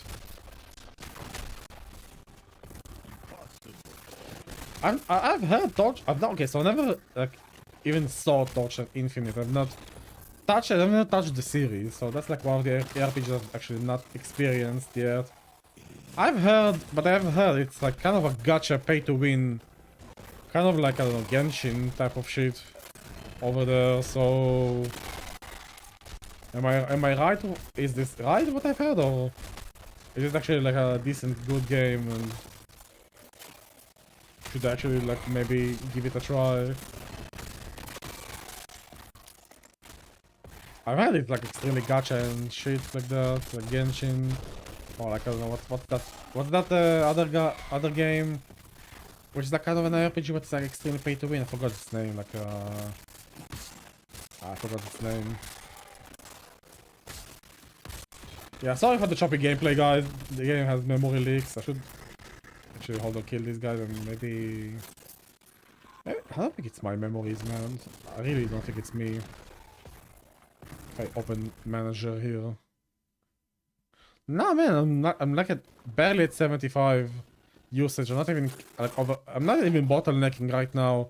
It's literally the game. It's but there's a gacha pad system. Doesn't get any way of anything. To be honest, but I don't think a release you have to buy the new character to play it that season. So, and people don't complain about that. Meanwhile, Last Epoch gets shit. What?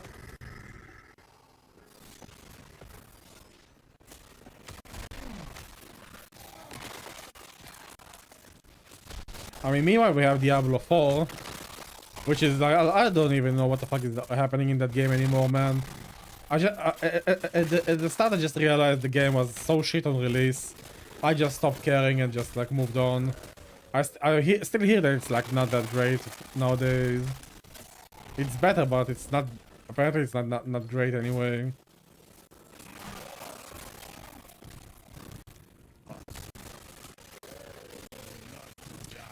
Probably, man. I mean, same genre. High chance that people are playing both games.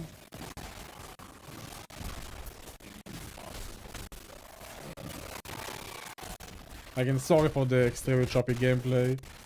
There is a memory leak happening. Also, guys, when you play for a long time, do tell me, do you experience memory leaks as well? Because I don't know if it's literally my rig or not, because I feel like it's not my rig only. It's Atropos again. Okay, she fired her thing. Now we can just, yeah, there we go. Outrange and kill. How much? I really should really need to check if anybody else. Game has some issues. I don't know what it is though. I swear to God, it's memory leaks, man. I did notice that game is getting more and more memory usage over time. It usually takes around an hour for me to see the choppiness again, and I don't know why. But every time I restart the game, it just fixes it, and it really, like, the fact that me restarting the game fixes it makes me really suspect it is some sort of a internal memory leak or some weird shit happening in the background, and I'm really dying for them to fix that issue in particular, man. Really want them to fix that, because restarting every hour it's fine. Okay, it's bearable. It's completely bearable. I'll do it. It's fine. I'll keep. The game is fun enough for me to play it, but you should definitely maybe roll out a patch before the new season just to make sure you fix that shit and make sure the fix actually works. Oh, funny, my Woven Echoes looked into with my other Woven Echoes. That's it. That's kind of funny. But yeah, it's almost 1 AM. I have work tomorrow. So yeah, thank you everybody for coming, guys. I'll probably stream tomorrow evening unless there's some changes. And yeah, I'll see you guys tomorrow. Cheers.